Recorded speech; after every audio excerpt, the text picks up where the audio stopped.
velkomin að Rauðaborðinu. Við ætlum að halda áfram inn í lok þáttarins að fjalla háskólastefnu en Áslaug Arna háskólaráðherra hefur boðað breytingar á stefnu háskólana. Finnst vanta að háskólarnir útskrifi fólk úr tæknigreinum, hjúkrunarliða og annað slíkt og þetta fer misvel í háskólafólk og hann Finnur Delsen sem professor í heimspeki ætlar að koma hérna og ræða við tilgang háskóla og stöðu þeirra og þessar hugmyndir, hvað það spretta. Við ætlum að hringja til Finnlands, þar eru fréttir, það voru kosningar fyrir 2 dögum, þar sem var hægrisveifla í kosningunum. Sannir Finnar ágæti sigur, líka sambandsflokkurinn sem svona eins konar sjálfstæðisflokkur þar. Sanna Marín, ríkisstjórn hennar féll, sósíaldemókratar hennar flokkur bættu þó aðeins við sig. Við ætlum að fá hann Reyni Þór Eggertsson til þess að spá í þessi spil og líka kannski að því að í dag gerðist það að Finnar gengu inn í NATO og þó að séu nýliðnar kosningar og stjórnarmynduna viðræður að hefjast að þá var öll umfjöllun í finnskum fjölmiðlum í dag það. Guðmundur Arngrímsson, formaður leigjendasamtakanna, ætlar að staldra hérna við og segja okkur nokkrar fréttir af baráttu leigjenda og svo ætlum við að halda áfram að fjalla efnahagsmálin og kannski ekki síst ríkisfjármálin. Fjármálaáætlun var lögð fram fyrir helgi og þeir koma hingað Þorvaldur Gylfason og Ásgeir Brynjar Torfason og ég ætla að ræða við þá efnahagsmál. En við byrjum eins og annarlega á fréttum dagsins. Það María Pétursdóttir sem með þær. Hvað að frétta? Já, heyrðu, fyrsta frétta kannski Trump. Hann núna prýðir forsíður allra miðla. Og mun gera á næstunni held ég, örugglega í svolítinn tíma. Það náttúrulega verður ekki kannski í málaferli. Veistu hvernig þau verða? Eða? Nei, það var verið að birta honum ákærur að hann leiddur fyrir dómara í New York í dag. En ekki leiddur, hann bara mætti? Vanalega það þannig að hann var sko, það var umkringdur sko leyniþjónustumönnum og fór inn eitthvað falinn inngang. Þetta er óvanalegt. Bandaríkjamenn eru þekktir fyrir það að þegar menn eru leiddir fyrir dómara þá eru í handjárnum og það tekið svona, hvað er það að kalla svona walk of shame. Walk of shame, einmitt, margir til myndir og svona, en þeir hafa sami við hann að hann myndi losna við það. Að vera í handjárnum og Já, svo getur verið að þeir hafi, ég veit ekki, líka haft áhyggjur af því að honum ógnað eitthvað eða ég held þeir hafi meira áhyggjur af sko stuðningsmönnum hans. Já, ég meina það er eðlilegt að fyrrandi forseti þeir eru alltaf með svona leyniþjónustu kalli kringu sig. Já. En ég held að það sé, minnst að það var margir frægir menn verið leiddir svona fyrir dómara með þessum hætti. Já, einmitt. Bandaríska ríkisvaldið svolítið svona það svolítið ákveðið. Já. Ekki gott að lenda í löggun í Bandaríkjunum. Nei, en það er náttúrulega samt bara svo þetta samt náttúrulega fyrirrandi forseti og þannig að hann er náttúrulega ekki trýtaður eins og hvað það á að vera þannig sko. Já, en það er ekki þannig sko. Þannig að það þú kemst svolítið Það er aldrei að vera jafnir fyrir lögum. Já, það er ekki þannig í Ameríku. Nei, ég held að peningarnir stjórnir ansi miklu. Ég var nú að nefna þetta með því að menn væri látnir ganga svona því að þeir hafa dregið þá sem að hefur verið kallaðir fínir menn ákvörð þessa göngu. Já, einmitt. Jú, það er alveg rétt. Þannig það verið samið þetta. En ef að það verða réttaröld þarna en þau munu verða fréttaefni vikum saman. Þetta verður eitthvað þetta mjalla á þessu og engin veit hvort að mánuðu saman örgla. Engin veit hvort að þetta styrki Trump eða veiki. Nei, það er rosalega erfitt að spá fyrir það. Það er erfitt að spá fyrir það. Þetta myndi veikja alla stjórnmálamenn en líklega ekki Trump. En nei, það er nefnilega alls ekki víst að þetta veiki Trump. Ég eiginlega grunar að þetta veikja hann bara alls ekki sko.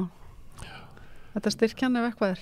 Já, það náttúrulega stór hluti af republikunum sem að vilja ekki fá hann. Já. Í framboð. Já. En þeir verða að finna frambjóðanda. Jú, einmitt. Sem er sterkari en hann síðast þá voru þeir dreifðir, voru margir sem að voru að sækjast eftir því að verða útvaldir og hann var sterkastur meðal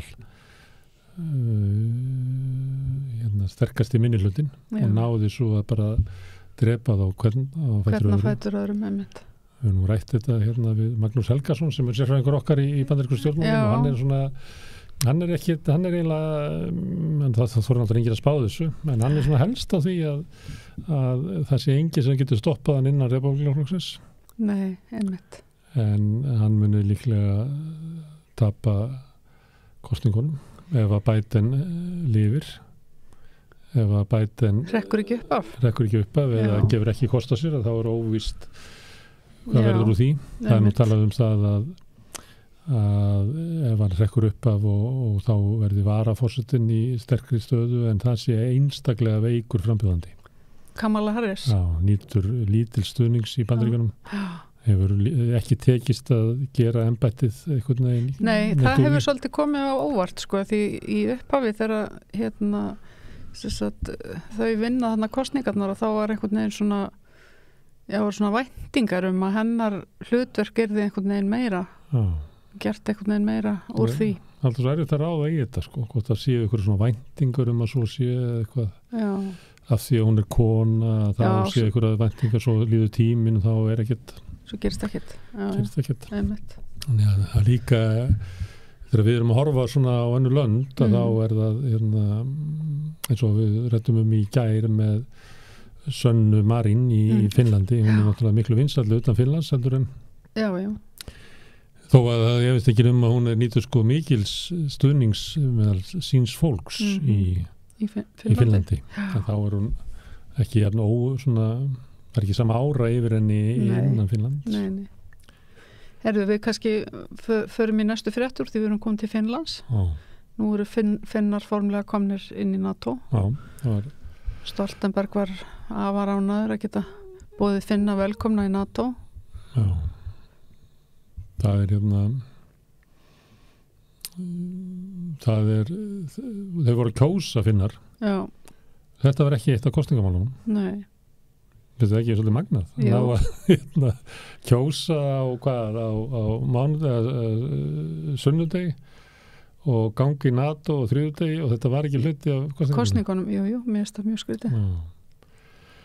En kannski er þetta vegna þess að raunverulega hafa Finnar alltaf verið þarna. Þau voru bara leið og gafst tækifæri þegar lögmæti Rússa fjall að þeir þurfi ekki að gera samningu við Rússa lengur. Nei. Að þá er það mikill meiri hluti þjóðarinnar sem að vill fara einmitt. Og ég held að horfi allt öðruvísi við NATO við Finnum heldur en Íslendingum. Þeir eru náttúrulega með her, þeir eru með herskyldu, þeir eru með áætlunum til varnarlandinu að það verið barist til síðasta manns byggði á bara vetrarstríðunum og þannig að þetta er allt öðruvísi hugmyndir sem að þeir hafa til NATO heldur en við.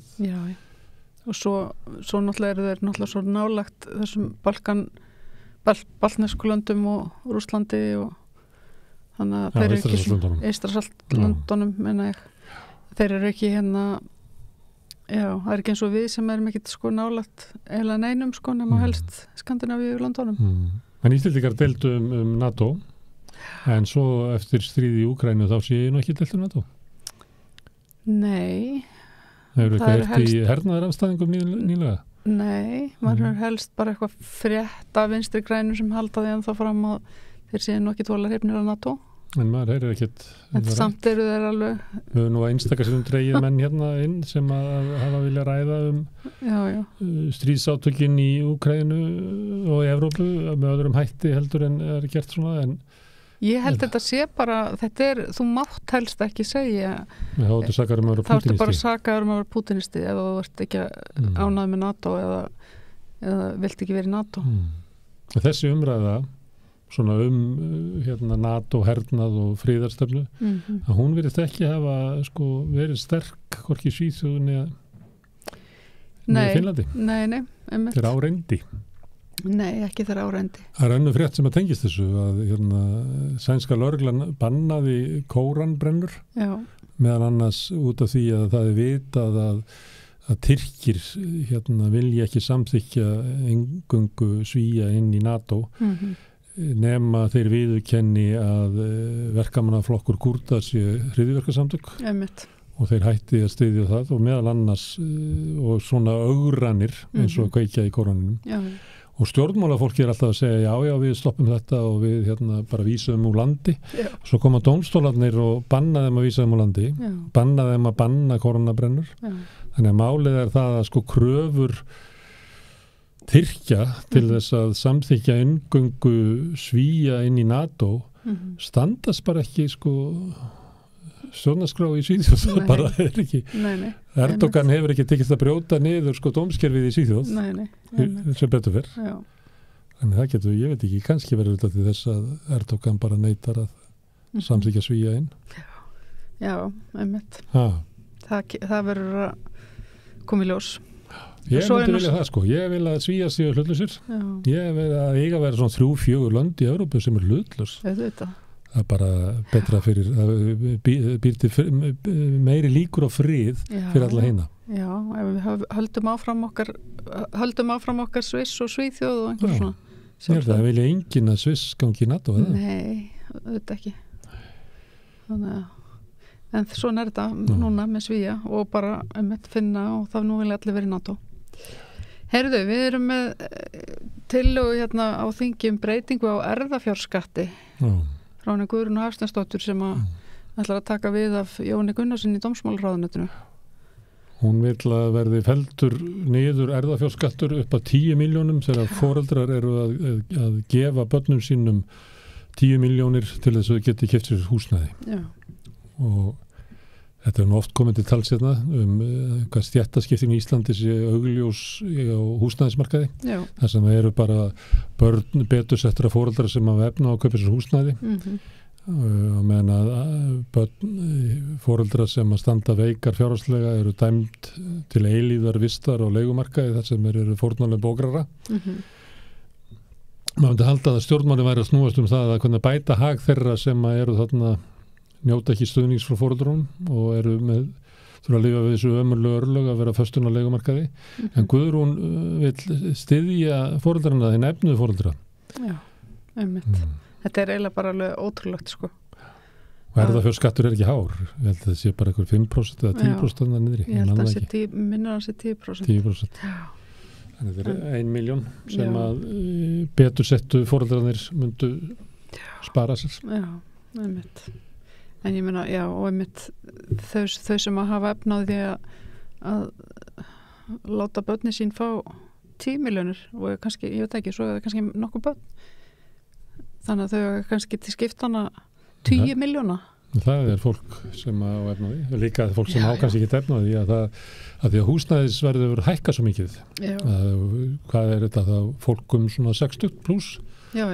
Sem að kannski keypti sér hús fyrir 30 árum og það hús er náttúrulega búið að hækka umfram verðlag meir en 2-falt síðan þá og eigið fyrir þess þar leiðandi það mikið. Þannig þau geta, þetta er í taka annað húsnæðislán eins og það kallaði í Ameríku, þannig fjármagnar ameríska millistéttin húsnæðiskaup og menntun barnana sinna. Það tekur bara ný lán út á hækkun eignavers af því að það hefur verið stöðnun í kjörunum. Þau hafa það ekkert betur en af því að það eignindar hækka í verði þá getur það tekið nýtt lán. Þannig að það er líka þannig en ég hef talað við fólk sem er kannski þessu stöðu sem ég er að lýsa svona sæmilega sett milli stéttafólk. Og það segir auðvitað gæti ég hjálpa mínu börnum eins og aðrir. Gallin er bara sá að ég á 4 börn þannig ég geta það ekki. Ég geti hjálpað 1 barni, kannski max 2 en af því að við áttum 3 eða 4 börn þá get ég ekki stutt börnum mín eins og foreldrar vina barnana mína. Nei. Herðu, næsta frétt það er sem sagt tillaga frá heilbrigðisráðherra að hækka hámarksaldur heilbrigðisstétta úr 70 árum í 75 ár. Og það er núna lífaldur hefur hækkað einhver 10 ár frá því að sem sagt, gamla löggjöfin tók gildi 70 ár. þannig að það er komið tími til þess að hann sagði mér ættu við að hækka þetta upp í 80 ár. Já, hvað finnst þér það? Sko, ég veit ekki, minnst þetta allt í lagi af því að þetta er valkostur. Þetta er bara valkostur og þetta breytir einhver skilur bara að þú vilt halda fram að vinna þá máttu það. Læknar hafa máttu vera með þeir hafa getað sótt sko undanþágur. Þeir getað sótt undanþágur í 2 ár í senni eða eitthvað svoleiðis. Það eru svona aldraðir læknar á stofum út í bæ. Já, einmitt. Þeir eru sérstakt vandamál á einu leyti. Já. Það er, það hefur sýnt sig í könnunum að fíklar sem eru að narra út lyf út úr læknum, að þeir sækja í eldri lækna. Og ástæðan er svo að þegar þú eru svona gamall og þá máttu svona ekki sjá. Ég veit það. Kenningin er svo, sko. Það sé ekki að því þeir séu eitthvað bíla Nei, ég ger mig grein fyrir því. Þú mildast með árunum og segir, ég meina, hvað akkur má ekki, ég meina, þú veist, hún sárvantar að fá amfetamín þessu manni, það er alveg augljóst. Já, hún líður bara illa. Hún líður bara illa og hvað áttu okkur að því, ég bara get ekki neitt alveg það. Já, einmitt. Kannast þú þessa kenningu? Já, þetta er víst svona. Ég bara þekki svona lækna. Ég bara hef kynst svona lækna. Þannig að og ég veit til þess að sko læknar, svona gamli læknar hafa hreinlega verið látnir hætta út af alls konar svona vandamálum. Það var frægt mál í Thomas Medica. Það sem að dó meðal annars maður í Thomas Medica. Fóri bara inn í apóteki, sótti lyfin og dó. Þannig að Já, þetta er svona það er ekki allt saman svona eins og við vorum lýsa þessu en ég held samt sko, við þurfum aðeins að líka samt að skoða sko hvernig ég held að kynslóðnar eru líka breytast með hverju árinu og sá sem er sko 75 ára í dag, hann er einhvern veginn yngri heldur en sá sem var 75 ára fyrir 10 árum. Ég veit ekki. Jú, ég held það. Já. Ég held þessi bara að menn klæða sig öðruvísi og svona, verður meir í rektin og svona. Já. Og það eru heimskari sko. Heldurðu? Það er allir að þið, þú veist, amma var til dæmis bara í peysufötunum. Af hverju verða þeir heimskari? Hvernig fær það út? Ég meina það er alveg jafn vittlust að vera sko 70 og láta eins og þú sést sko 40 eins og að vera 40 og láta eins og þú sést 70. En hvað meinar að fólk sé að láta eins og það sé 40? Það er bara mikilvægt hlutverk að vera gamall og einhver leiti búin að stíga svona hálft skref út úr samfélaginu. Það er viska sem við þurfum að hafa í samfélaginu. Veistu hvernig það er í Afríku, þá eru valdir höfðingjar. Jú. Þeir eru valdir á svona á manndómsaldri, svona á kannski á fertugsaldri, kannski fertugt. Það sem að þú ert ennþá svona aktífur í samfélaginu. Og þú ert eins og með öldugráð sem er alltaf með þér, eitthvað svona gamlar konur og gamli gallar og sem hafa ekkert svona formlegt hlutverk en þegar þú ert að taka ákvarðanir þá eru þau alltaf þarna. Þannig að þetta, ég held að það sé mjög snjallt system, það sem ert með unga fólki sem unga fólkið og það er leitt saman unga fólkið og eldra fólkið til þess að vera ráðgefandi. Þess vegna segi ég það er mjög sniðugt. Eldra fólki í dag myndi segja, nei, ég vil ekki vera í öldugráði, ég vil vera aðal gæin að taka ákvarðanir. Þess vegna ég segja fólk sé heimst, nei, verð þú bara í öldugráðinu, því við þurfum á því að halda. Já, ég er kannski ekki alveg að meina þannig, ég er að meina svona að þú veist, ég held að fólk, það er til dæmis að reykja minna, þú veist, með árunum, fólk fer held ég betur með sig heldur en það gerði. Það var ættingjar sjóðsex Íslendings sem náði háum aldri og var með góða líkamlega heilsu en varð senill. Eitthvað í kollinum. Og þá sögðu ættingjar mannsins að hún var nær að fara svona vel með sig. það er við getum aldrei sigrað döðum. Nei, svo er þetta bara misjátt og svo ættgengt líka. Nei, en það er, ef einhver ætti að hækka aldurinn hjá einhverju þá var það læknar. Það er alveg þekkt að þeir eru yfirleitt í góðu formi, þeir þekkja þetta vel. Og ef þú berð saman sko heilsu læknana og lífstíl og svo sjúklingana þá er það rosa bil þar á milli. Serðu greiðan Tómas sem er alltaf á fjöllum sem bara verður að hlaupa yfir 3 heiðar bara eftir hverjum uppskurð í einhverju friðleysi ábyggilega fáralega vel á sig komin líka minn á honum. Já, hann það örgulega. Og marguleiti snjall. Já. Já, einmitt. Ég fer alltaf að hugsa plastbarkan þegar Tómas kemur við sögu. En, já. Heyrðu, Lárus Velding. Hann líka vel á sig komin. Það er margir að þessum fyrrverandi bankamönnum að maður alltaf að lesa fréttir, þú veist, Íslendingur fór á Everest. Það var alltaf eitthvað gamalt bankakall. Bjarni Ármannsson eða eitthvað. Einhver útrásarvíkingur. Ég held þessu allir með engaþjálfara og allir bara einhvern veginn að reyna að sigra. Já. En Lárus vel á sig komin, ég sé viðtöluðan. Hann komin aftur til Stóða. Stóðir eru stæðstegandinn í Kvíkubanka sem að fara að sameinast inn í Íslandsbanka. Þannig að Lárus bara mættur heim. Hann bara mættur heim, já. Þetta er nú eiginlega alveg lígilegt. Nú, heldur það ekki betra að hafa bankastjóra sem hefur einu sinni fallið heldur en bankastjóra sem aldrei lent í því? Nei, ég held ekki að það sé betra.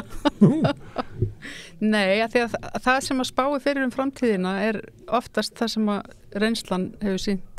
Þannig að þá er mjög líklegt að hann falli aftur. Já. Það er líklegra heldur en ef einhver kæmi sem að hefði aldrei fallið með bankanum. Þannig að þú hefur ekki trú að því að fólk styrkist á áföllunum? Læra reynslunni. Já, alveg, finnst það bara frá? Jú, það getur alveg styrst á áföllum, en það lærir ekki droslega mikið af reynslunni þannig lagað. Þannig að, ég menn, þessna okkur eru við með síbrótamenn til dæmis. Höfðingjana í Afríku og öldugráðið. Það er talið að vera eina af ástæðunum fyrir falli bankana á Íslandi á sín tíma. Það var ekkert öldugráðana. Það voru bara menn á 40-aldri og 50-aldri. Óðu bara áfram og hefði ekkert öldugráð. Já, þannig að núna er Lárus Velding orðin aðeins eldri. Hann mætir hann sem öldugráðið. Og segir að þegar við fjallum síðast, þá fjallum við af því að við létum engeingana ráða miklu. Já, við skulum sjá til. Þú vilt að Lárus Velding sé með svona nálgunabann og megi ekki koma nálægt banka þessum eftir aðvinnar? Já, mér finnst að allir þessir útrásavíkingar og bankakallar hérna í den eigi ekki að fá að koma nálægt bankunum. Bjarni Benediktsson. Já, sérstaklega. Þannig að, heyrðu, en Viðar Eggertsson hins vegar vill nýjar kennitölur. Já, veistu þetta hverju? Já, hann vill ekki að aldurinn sé greinanlegur. Kennitölunum.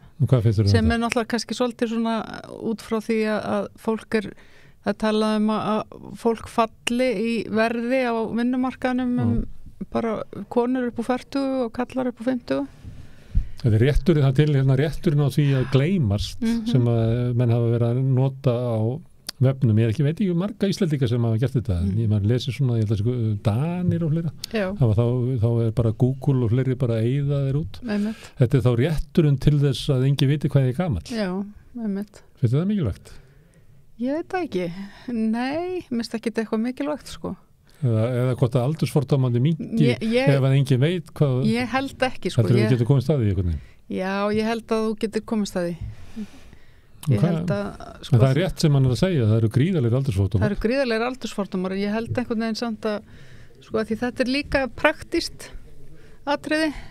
Ef að, þú veist, það kemur eitthvað fyrir þig og þú ert fluttum í sjúkrabíla, það sé að það flett upp, þú ert kannski out of it, sko.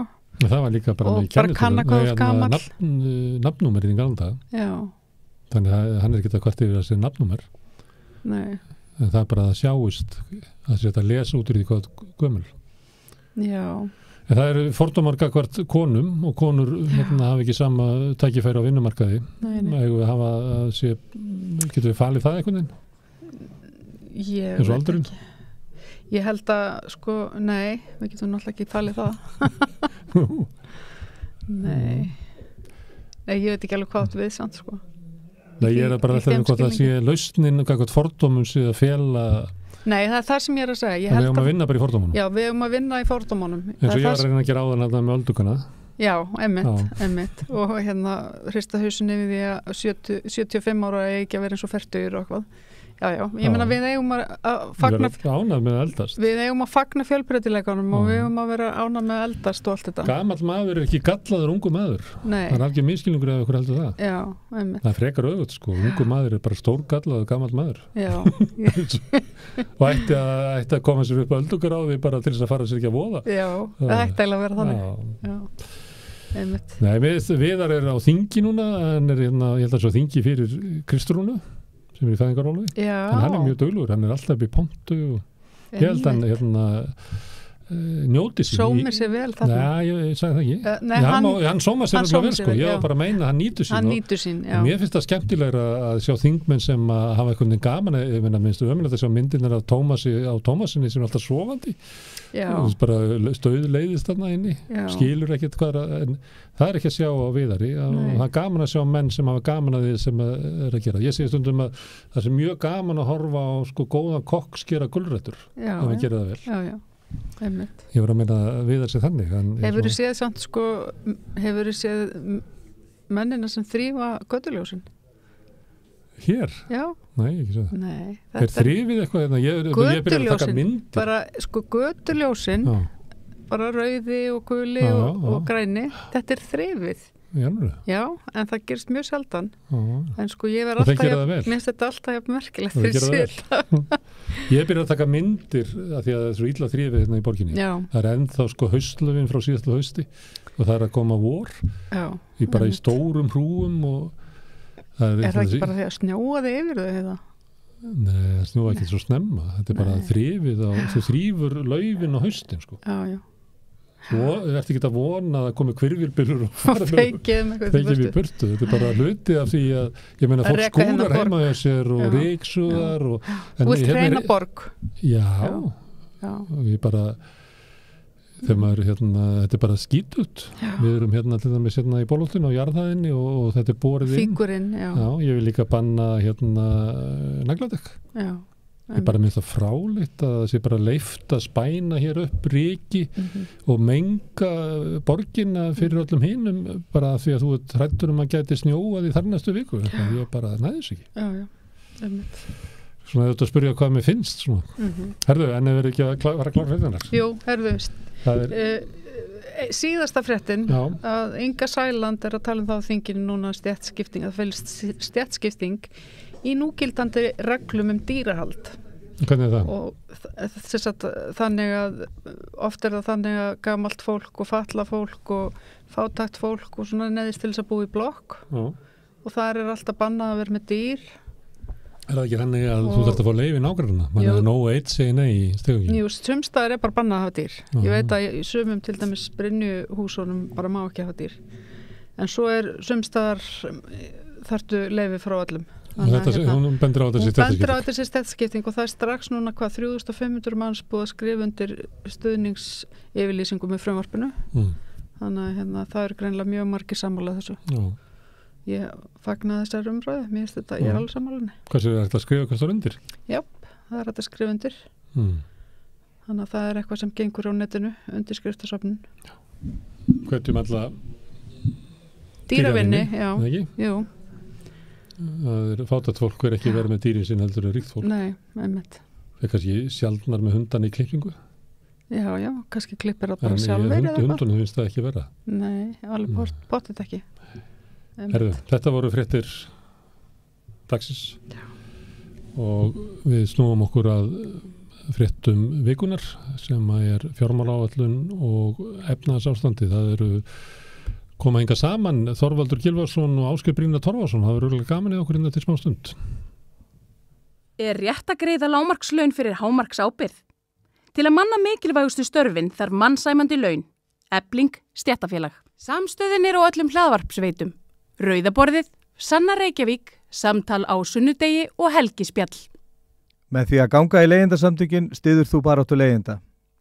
Leigjendasamtökin eru fyrir alla þá sem vilja berjast fyrir réttlátu húsnæðiskerfi. Leigjendasamtökin.is. Samstöðin er í eigu hlustenda, áhorfenda og lesenda. Þú getur átt samstöðina ásamt öðrum félögum í Alþýðufélaginu. Þú getur gengið í Alþýðufélagið á samstöðin.is. Þar er hnappur sem segir skráning.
Það efnahagurinn, fjármálaáætlun var lögð fram í síðustu viku, þar á náttúrulega að koma fram efnahagsstefna ríkisstjórnarinnar og það vildi eitthvað svo til að fólk átti erfiðleikum með að finna hana, en hingað eru komið til að ræða efnahagsmál, Þorvaldur Gylfason og Ásgeir Brynjar Torfason.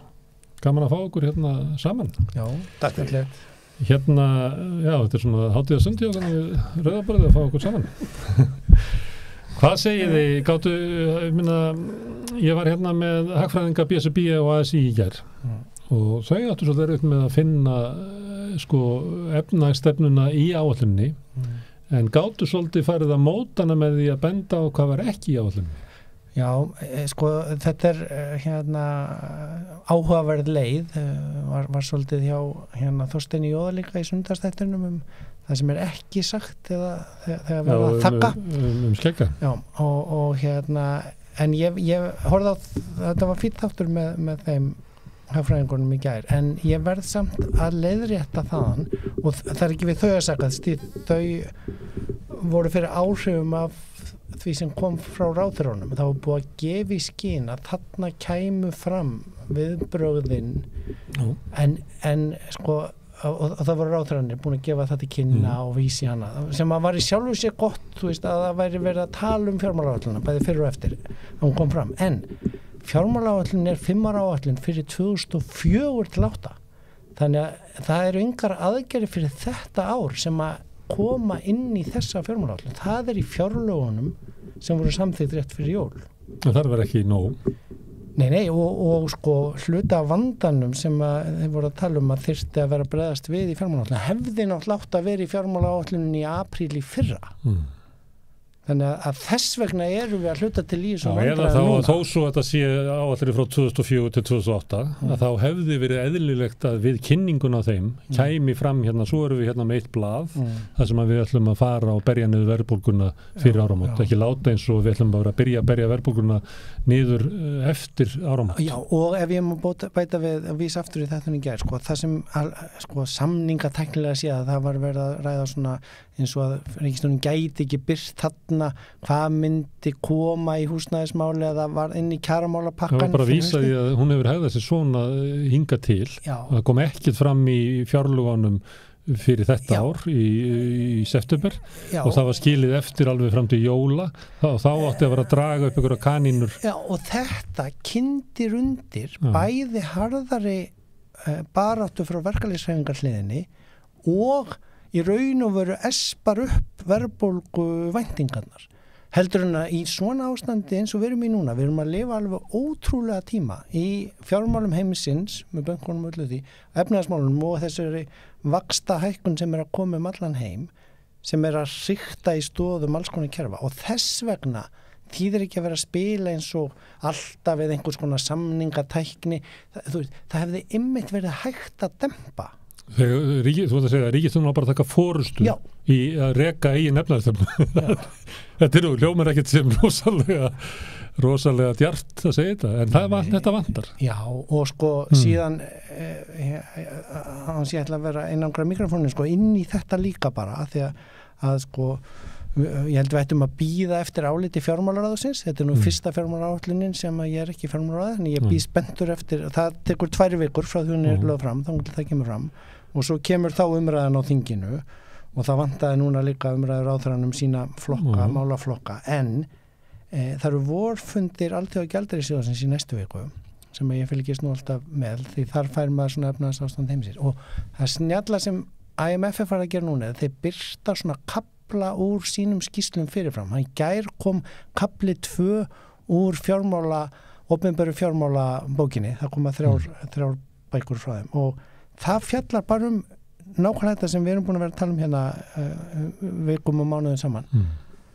Samspili milli peningamálastefnu og fjármálastefnu og hversu mikilvægar aðgerðirnar í opinberu fjármálunum eru til að ná verðbólgunni niður og þessi kapli algjörlega snildarlega framsettur því hann að tala mikilvægi þess að opinberu fjármálin grípi inn í á targeteraðan hátt, hjálpi þeim sem veikastanda, þú veist bara hann Alþjóðagjaldeyrissjóðurinn hér hvað að segja, algjörlega styðja undir það sem hefur verið rætt hér við rauðaborðið lengi. Þorvaldur, kannst þú að segja okkur hver efnaðarstefna núverandi ríkisstjórnar? Þegar ég líti yfir sviðið undan gengin ár, þá sé ég bara sljó augu og sljó eyru og lamandi hendur ríkisins. Og bara ein tala segir í raun yfir allt sem segja þarf. Sko fyrir hrun, þá var kaupmáttur landsframleiðslu á mann hér heima eins og í Danmörku. Og svo strax eftir hrun var kaupmáttur launa, kaupmáttur landsframleiðslu á mann hér heima orðin 15 lægri enn í Danmörku. Síðasta heila árið sem við tölur er 2021 og veitir hvað staðan var þá? Kaupmáttur landsframleiðslu á mann er aftur orðin 15 lægri enn í Danmörku. Eins og strax eftir hrun. Með öðrum orðum þetta svona hægfara hnignun en ekki hrun eins og varð 2008. Og þetta bara til marks það hvað hagstjórnin hefur verið slöpp og þú veist, þegar löndum stjórnað ekki stjórnmálaflokkum heldur af hagsmunasamtökum stjórnmálamanna, þá hugsaði bara mest sjálfa sig og almenningsheill þarf að víkja og við viljum bara sjá þetta í tölunum og það er þess vegna, ekki síst sem er svona miklu ófriðlegra á íslensku vinnumarkaði heldur en dönskum. Þetta er ekki bara misskiptingin sem einhvern veginn stingur Íslendinga meira heldur en stingur venjulega Dani, heldur einnig þetta, þessi hnignun. Það er að segja, sko, flatneskjan í þróun landsframleiðslu á mann og sérstaklega þegar maður skoðar kaupmátt landsframleiðslu á mann, hefur bara verið næsti bær við þróunin í Rússlandi. Og Rússar brugðust við með því að ráðast inn í Úkraínu, við ráðum sem betur fyrir ekki inn í Færeyjar, en við tökum þetta út á sjálfum okkur og við verðum að snúa þessu við og þessi fjármálaáætlun veitir engar sérstaka vonum viðsnúning. Endur þetta mat sem að er kynnt þegar ráðherran er kynna stöðuna, þá lýsa þessu ekki eins og þú ert að gera. Þau lýsa að hér sé óunni mikill kaupmáttur, hér sé bestu laun í Evrópu, hér sé mikill kraftur í efnahagslífinu, hér séum við allt raunverulega upplið nema verðbólga og því miður verðbólga líka. Þeir lesa bara ekki alþjóðlegar hagskýrslur og þeir verðist ekki á embættismenn sem segja þeim að lesa það sem stendur í skýrslunum frá alþjóðagjaldeyrissjóðnum og alþjóðabankanum og öðrum stofnunum, þaðan hef ég mínar tölur. Og það er svolítið ískyggilegt sko þegar að embættismennir eru farin að vinna eins og hvað ég kalla það, fjölmiðlafulltrúar eða lítalæknar fyrir pólitíkina en ekki að vinna fyrir réttar upplýsingar fyrir almenning. Hluta niðurbróti lýðræðisins, svipað við hort á í Tyrklandi eða Pólandi eða Indlandi eða... Já, eins og þau tala þannig að núna frumjöfnuðurinn séu góður og batnandi, en það var í álitsgerðum, sko fyrstu álitsgerðum fjármálaráð sem að það að vera hagsveiflulegri til frumjöfnuður. Þú veist, þetta er bara svona hagfræði 101 og Þorvaldur hafi ekki kennt mér, en þú veist, að vera að leyfa sér sko svona einhver gítamix og tricks til að eins og þetta sé einhvers konar bara svona útlitskeppni og enginn kafi undir yfirborðið. Tökum eitt dæmi sem er býsna skýrt og nýlegt.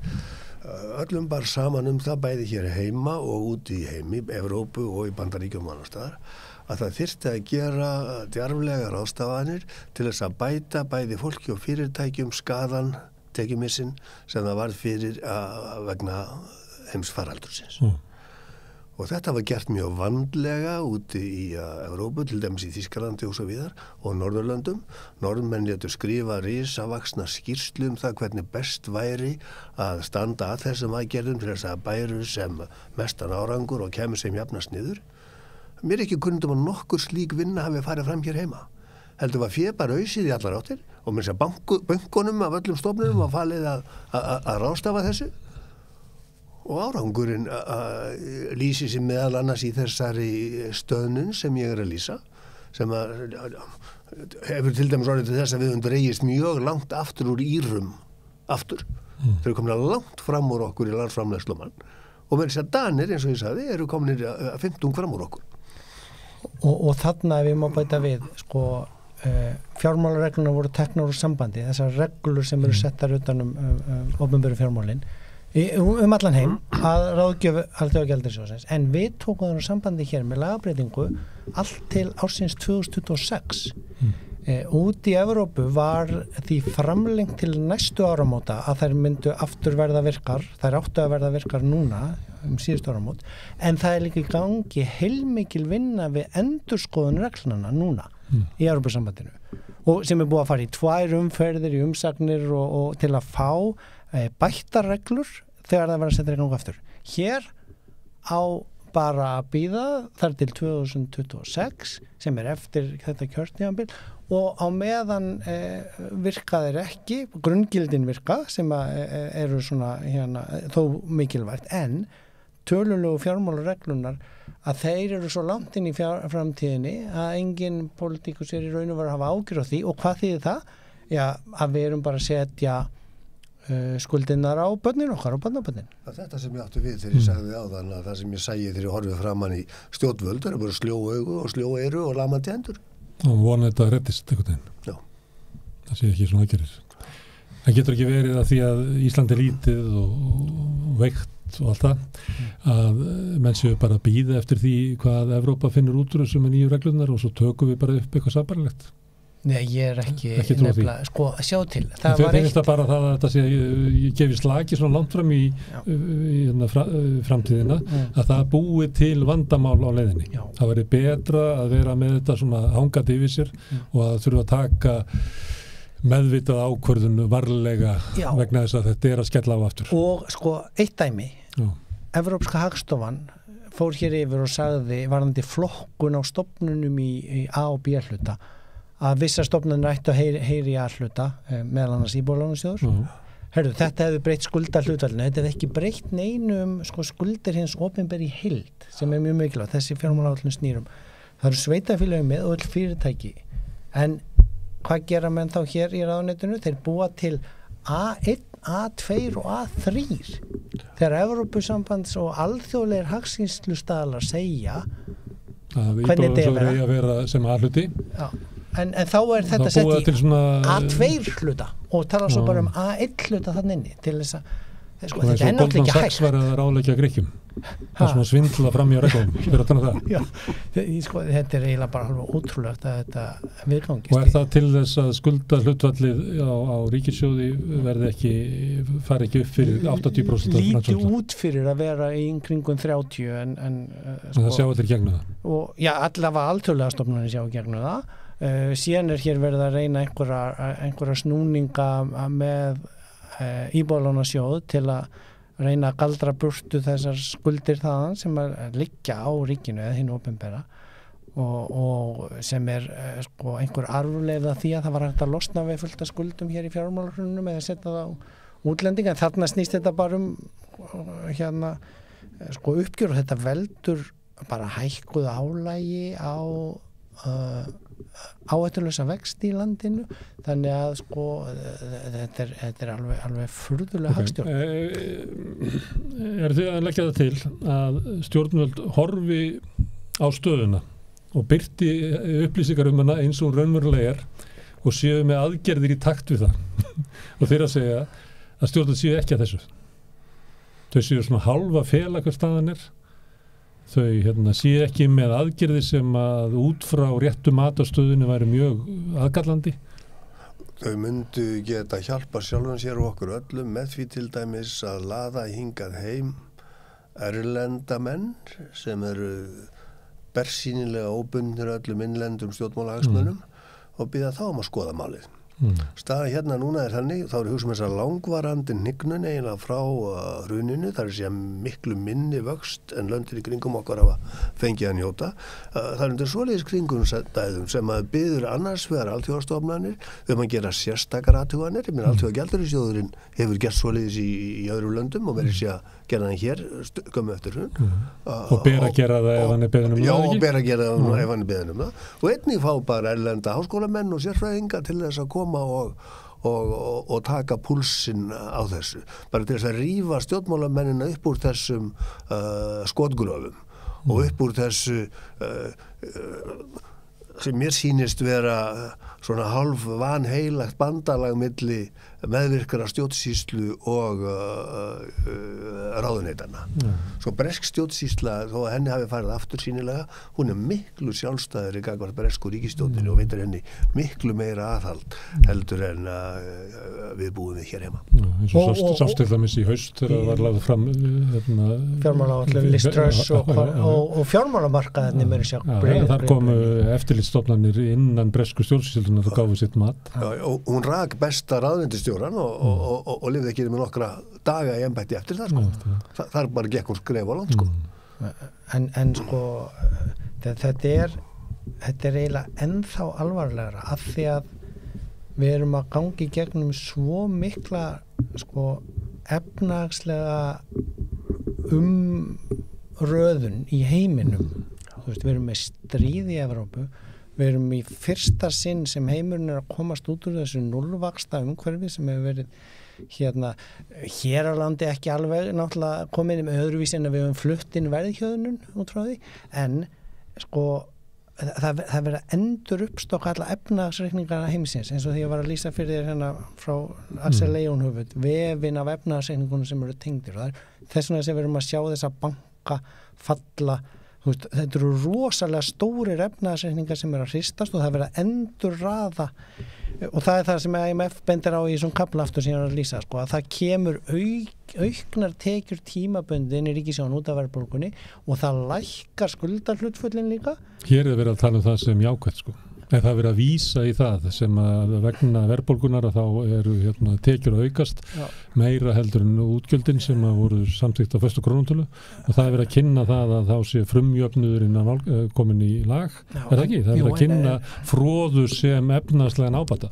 Og þetta er það sem ég er að tala um sem einhvers konar lítalækningar, að vera að sprauta botox í sem að sko læknar engan sjúkdóm, og það er sko annars vegar það með hagsveifluna, hins vegar það með mannfjöldan sem Þorvaldur er að benda á, sko, það fluttu 11.000 manns til landsins í fyrra, og við erum hérna með 65.000 manns inn á íslensku vinnumarkaði sem eru fædd í öðrum löndum, og við erum að gera nánast ekki neitt til að bregðast við þessu.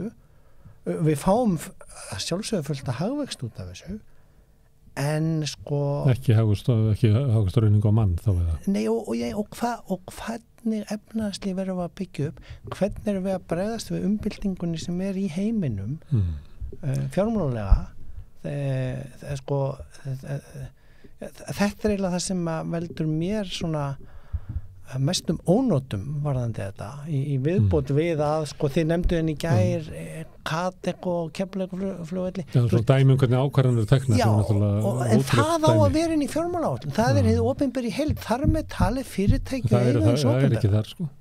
Ég tek undir með Ásgeiri, það er áberandi fyrirhyggjuleysi í hagstjórn, bæði til skamstíma og langstíma. Við sjáum þetta til dæmis á því að það eru ekkert mat til ennþá eftir öll þessa ár, sko, á umhverfisáhrifum þessan gríðarlega ferðamannastraums. Við vitum að Færeyingar halda fjölda ferðamanna í skefjum til þess að raska ekki lífi innbyggjanna of, en það er engar áætlanir til þetta rannsóknir á þessu hér. Við fögnum bara fjölgum ferðamanna. Og því sama gildir fjölda nýbúa og innflutt mannar hingað inn á íslenskan vinnumarkað og íslenskt þjóðlíf. Það eru engar áætlanir til það, sko, hvar mörkin eiga að liggja, hversu langt við eigum að ganga, hversu hratt við eigum að ganga þessar gleðinar dyr, heldur bara öslast menn áfram. Og bara hagstjórnin þetta eru tvö augljós dæmi sem allir eiga að sjá og skilja og eigin skinni og annara, en þetta er bara lýsing á bara hagstjórninni eins og hún yfir höfuð, sko. Þá er þetta að tala um að það ætti að liggja með þessu þá áætlanir viðbrögð í heilbrigðiskerfinu, í menntakerfinu, í húsnæðiskerfinu, eiginlega alls þar. Nákvæmlega. En það er ekki. Nei, það er ekki. og samt hefur stjórnsýslan bólgnað út sko og það til nægur mannafli ef stjórnsýslan væri velskipuð sem hún kannski en þá að einhverju marki þá var engin vandi að vinna þessi verk, þau eru bara ekki unnin af því að það eins og að sé engin skilningur á því að það sé verkt að vinna þau sko. Það getur ekki verið það að þetta sé pólitísk ákvörður að það sé trú stjórnvalda að það sem á að stjórna þróun íslensks samfélags sé harðsækni fyrirtækja því það sé besta afl til þess að byggja upp samfélag og með því að vera með einhverjar eftirlit með því eða áallanir hvernig þetta bregðast við því mögulega einhverjar takmarkanir þá erum við að grípa fram í fyrir hendunar á því sem að myndi geta fært okkur glæstu framtíðina. Já, menn ég held að gæti haldið þessa ræðu þína orðrétt, sko, en það gerir það ekki. Nú, þú er að reyna að umorða það sem þeir eru að segja. Þeir eru kannski hugsað, þeir segja það ekki. Ég hef engan eins lýsa þessu svona fyrir hönd í allsins eins og þig nú. En raunverulega er þetta efnaðarstjórnin. Það gæti verið. En til þess þurfa þau að segja það, sko. Þú ættir að spyrja þig að þessu. Er það þetta sem þeir eru að hugsa? Já, þegar maður orðar þetta svona, þá er þetta eiginlega það sem er líklegast að stefnan sé. En það er tvennt sem við erum að tala annars vegar það að við séum að fara í erfiðleika í alþjóðlegum efnahagsmálum. Og þá skiptir máli að hafa gott útsýni út úr gluggan til þess að sjá hvert maður að fara svo maður keyrir ekki bara ofan í næsta pitt. Og við erum ekki með það. Annað sem að þú leggur áherslu á er að það sé svona þessi hnignun að við fylgjum ekki nágrannlöndum okkar í vexti á kaupmátt landsframleiðslu á mann. Og þá er það spurningin, af hverju er það? Hvað er það sem við erum að gera vitlaust? Og þá erum við að horfa aðeins tilbaka síðustu 10-15 ár. Hvað er það sem veldur því að við erum að dragast aftur úr, að við sækjum ekki eins hratt fram og önnur ríki? Hvað gerum við öðruvísi en þau? Þetta er landlæg bara óhagkvæmni sem lýsir sér í fákeppni á flestu mörkuðum, fákeppni á fjármálamarkaði. Það sé ekki hvati til að gera betur. Nei, bara fjármála fyrirtækin veita viðskiptavinum sínum miklu lakari þjónustu heldur en bankar og slík fyrirtæki veita sínum viðskiptavinum í nálægulöndum. Og þessi vandi hefur blasað við sko alla tíð, í 100 ár. Og bara innlendir sérhagsmunir komið vekk fyrir þessi tekið á þessu vanda með því að bjóða fínum heiðarlegum útlendum bönkum að koma hinga inn til þess að krafti samkeppni að þrýsta kostnaðinu niður og auka hagkvæmni. Það hefur verið tómt mál að tala um þetta og enn og mér sé að hrunið dugði ekki til þess að opna augu manna fyrir þessu. Og ég vona að þurfi ekki annað hrun til þess að opna fleiri augu. Áttu það við að bankakerfið sem er mikilvægt hér eins og í Evrópu við uppbyggingu á atvinnuöfukulhus sé bara lagt á Íslandi. Já. Það ekki rangar ákvarðanir, beini peningunum og vitlausastaði. Já, og bara selur þjónustu sín allt og dýru verði og kemst upp með það af því að það þarf ekki að sæta samkeppni við velrekna banka í útlöndum. Já, það er náttúrulega alveg ævintýrlegt að sjá mörg árin hvað hreinn hagnaður bankan er stórt hlutfall af landsframleiðslu. Ég held að í öllum löndum myndi það valda bara uppreisn. Já, og ekki nú með það það sem kemur fram í fjármálastöðugleikaskýrslu Seðlabankans. 1/3 heimila er ekki með neinar húsnæðisskuldir.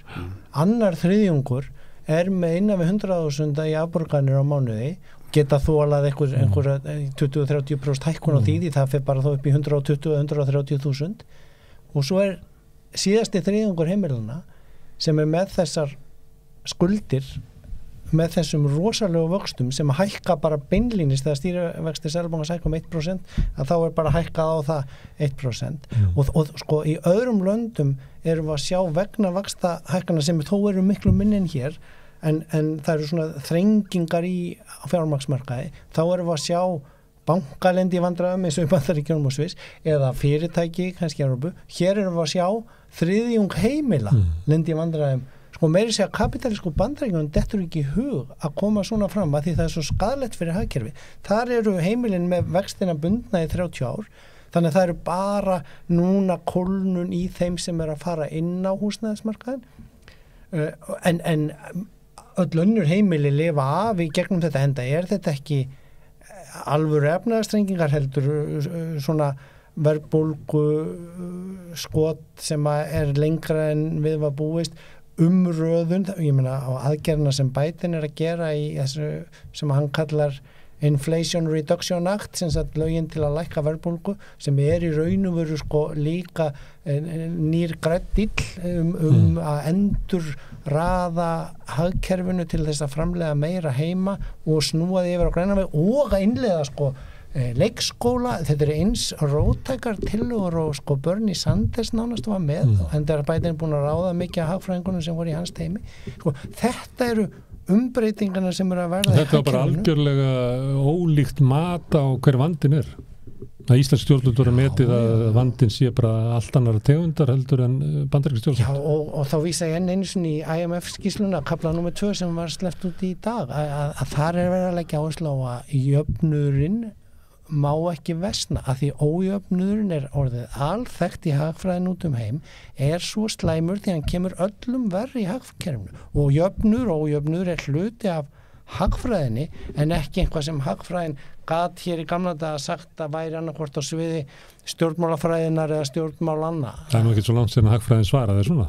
Það bara það eiginlega hrunið vakti henni upp einhver leiti gagvart á jöfnunum ekki. Samanburður Ásgeirs á Bandaríkjunum annars vegar og Íslandi hins vegar sýnir okkur sko hvað Íslendingar standa í raun og veru á þunnum ís.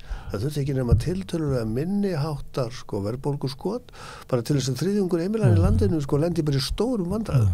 Miklu hærra hlutfall en í öðrum löndum og að því geta menn séð hversu hólan hljóm það hefur þegar að stjórnvöld berja sér að brjóst og kalla Ísland best og ríkast í heimi og við erum aldrei alltaf betur það er eiginlega að skilja bá en það bara ekki þannig hérna nú ef maður hlustar á ráðherrana þá okkar aðalvandi verðbólgan og það eiginlega bara punktur þar á eftir. Það ekki talað sko verðbólgan sem afleiðinga af einhverjum aðstæðum í efnahagslífinu sem við verðum að bregðast við. Það að þú vitnaðir samtalið í gær að þá kom alltaf fram að maður spyrja þetta sama og ég að spyrja ykkur svona hver efnahagsstefna stjórnvalda og þá það hver atvinnustefna stjórnvalda. Hvernig það svara því? Og ég að byrja. Þú veist, hvernig stjórnvöld sjá fyrir sér að það byggist upp atvinnulíf til framtíðar í Íslandi. Hvernig það svara því? Já, sko, eins og það birtist í raun núna að þá hér flutt inn ódýrt vinnuafl til að vinna í ferðaþjónustunni. Ekki alveg ljóst hvar það á að búa. Helst verið að reyna með laga frumvörpum núna að komast hjá því að þetta fólk sé að borga hér í stéttarfélög og jável lífeyrissjóði þannig að það nánast verða að svona reyna að gera þetta enn meira farand flökkuverka fólki á hinbógin hér búið að byggja upp háskólakerfi síðastliðin 20 ára sem borgað per nemenda og markaðurinn látin ráða þannig að við höfum sko allt of lítið af hjúkrunarfræðingum og meira sem var í kvöldfréttunum áðan sko kanadísku hjúkrunarfræðingur sem er búin að senda yfir 100 síður á stjórnvöld og mun líklega þurfa 3 ár til að fá hjúkrunarfræðingsleyfi sitt til að fá að starfa þó þessi skortur og yfir hjúkrunarkona bráðadeildarinn var í öngum sínum að fá ekki að ráða þessa manneskju sem hjúkrunarfræðing. Ég meina, þú veist, þetta einhvers konar sko brenglun í kerfinu og svo eru sett upp magnmarkmið með að fjölga doktorsnemum í Háskóla Íslands en hvað eiga þeir að vinna við? Hver atvinnustefnan, hver hugmyndin? Sko, næsta Marel eða Össur eða næsta Björk eða Sigurrós kannski í Efra-Breiðholtinu í pólsk-litháenskri fjölskyldu en þau börn komast ekkert í listaháskólan því það svo há gjöld inn í hann heldur þetta búið í Garðabæ til að komast þar inn. En varandi atvinnustefnuna, þá það sem við verið að tala það sem maður að horfa og hlusta á bara stjórnum tala við þurfum að tvöfalda orkuframleiðslu. Við tókum dæmið uppbyggingu í kringum Keflavíkurflugvöll þar sem stjórn í OHF fyrirtæki 5 manns taka ákvörðun það að búa til plan að 134 milljarða uppbyggingu á iðngörðum í kringum Keflavíkurflugvöll. Það stefnt að sko gríðalegri uppbyggingu í ferðaþjónustu og svo geti haldið áfram. Þú veist, segjum þetta bara stjórnlaust fyrir í gang. Hvers konar efnahagsástand værum við að fara að horfa á? Sko, ég held að atvinnustefnun sé bara best lýst með því sko að kilva megi ráða kasti sko.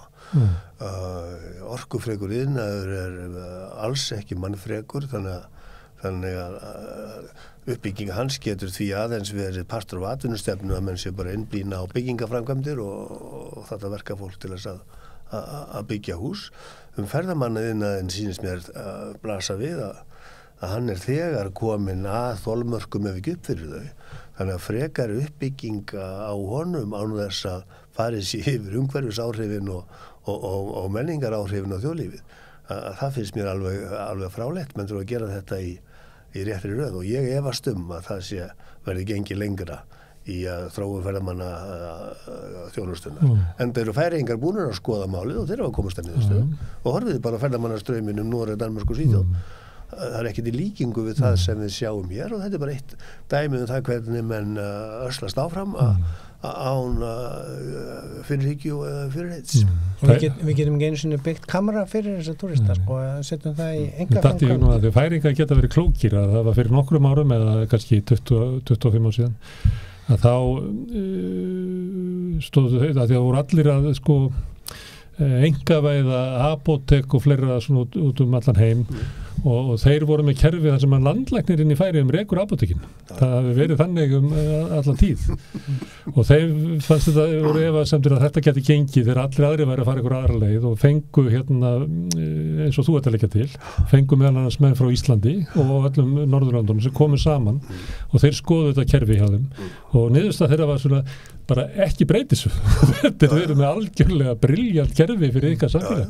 Bara ekki gera eins og við. Það var niðurstaðan og ég held þetta sé ennþá svona í Færeyjum. Það er svo Kanin segir, if it ain't broke, don't fix it. En ef svona mikil fjölgun á starfsfólki sem að vinna á lágum launum í ferðaþjónustu og svo eru væntingar stjórnvalda að geta laða hingað inn sérfræðinga og byggja hér upp hátíkjustörf. Er þetta andstaða? Er erfitt ef að ferðaþjónustan keyrir áfram uppbyggingu hagkerfisins, getur það valdið því að önnur tækifæri lokast bara út af þenslunni sem þar og uppbyggingunni sem þar að það verði minni möguleiki á að byggja upp annars þar? Þurfum við að velja, þarf að vera forgangsröðin í þessu? Já, tventana fyrst til að klára með orku uppbygginguna. Já, það er nú bara örfá ár síðan að eitt af álverunum hótaði kjarasamningsdeilum að loka. Og ég segi bara, verðið þeim að góðu og lokum einu álveri, þá þurfum við ekki að leggja hér náttúruna í rúst undir þessa tvöföldun og orkuframleiðslu landsins sem enginn veit almennilega af hverju þá verður að hlaða einhverja flugvélar sem ekki tilbúnar til að sé hægt að fljúga á rafmagni en það gæti gerst hratt. En við erum bara með meira en nóga rafmagni ef að eitt af þessum 3 álverum lokað og þau eru búin að vera hótaði mögulega sjálf. Þannig að það að ætla að fara í þessar rosalegu orku framleiðslu uppbyggingu núna er svo galið með við loftslagsvandan sem við stöndum frammi fyrir því að nýjasta skýrsla IPCC er bara þannig að ef við ætlum að ná Parísarsamkomulaginu þá þurfum við að umbylta þjóðfélaginu ekki að fara að virkja hér eitthvað fyrir raforkuframleiðslu núna virkjanir sem taka 10-15 ár kannski að koma í fulla vinnslu með við þessa tvöföldun þetta eiginlega finnst mér eins og það gekk svo vel þegar Búrfell var virkjað og við fengum fyrsta álverið og kannski var það allt í lagi við annað álverið, ég tók þátt í því þegar það var byrjað á því 3. flúði í land að því að þetta er svona einhvers konar fixeringa því það kemur smá uppsveiflu í hagkerfið við eina svona verksmiðju eða eina svona virkjana sveiflu en fyrir hvað er það og hvað er það sem við erum með hversu mikils virði er náttúran Þetta er þessu stjórnvöld eru í öllum fréttatímum að boða að því að samtöku iðnaðarins vilja þið eru alveg með réttu að lýsa eftir kortlagningu sem hefur ekki farið fram og ég hef sannleik unnið það verk og þess vegna tala ég varlega þetta en það þarf að kortlækja þetta fram í tíman þannig að menn hafi einhver grundvöld til þess að geta skipst á skoðunum Og þú myndir vilja skoða kostin sem að Ásgeir Brynjar er að íta raunverulega einu álverinu út úr viðskiptum því að við getum borgað miklu hærra verð fyrir orkunna fyrir bílaflottan og allt sem að það þarf það getur verið þjóðhagslega miklu hagkvæmara. Já, það verið ein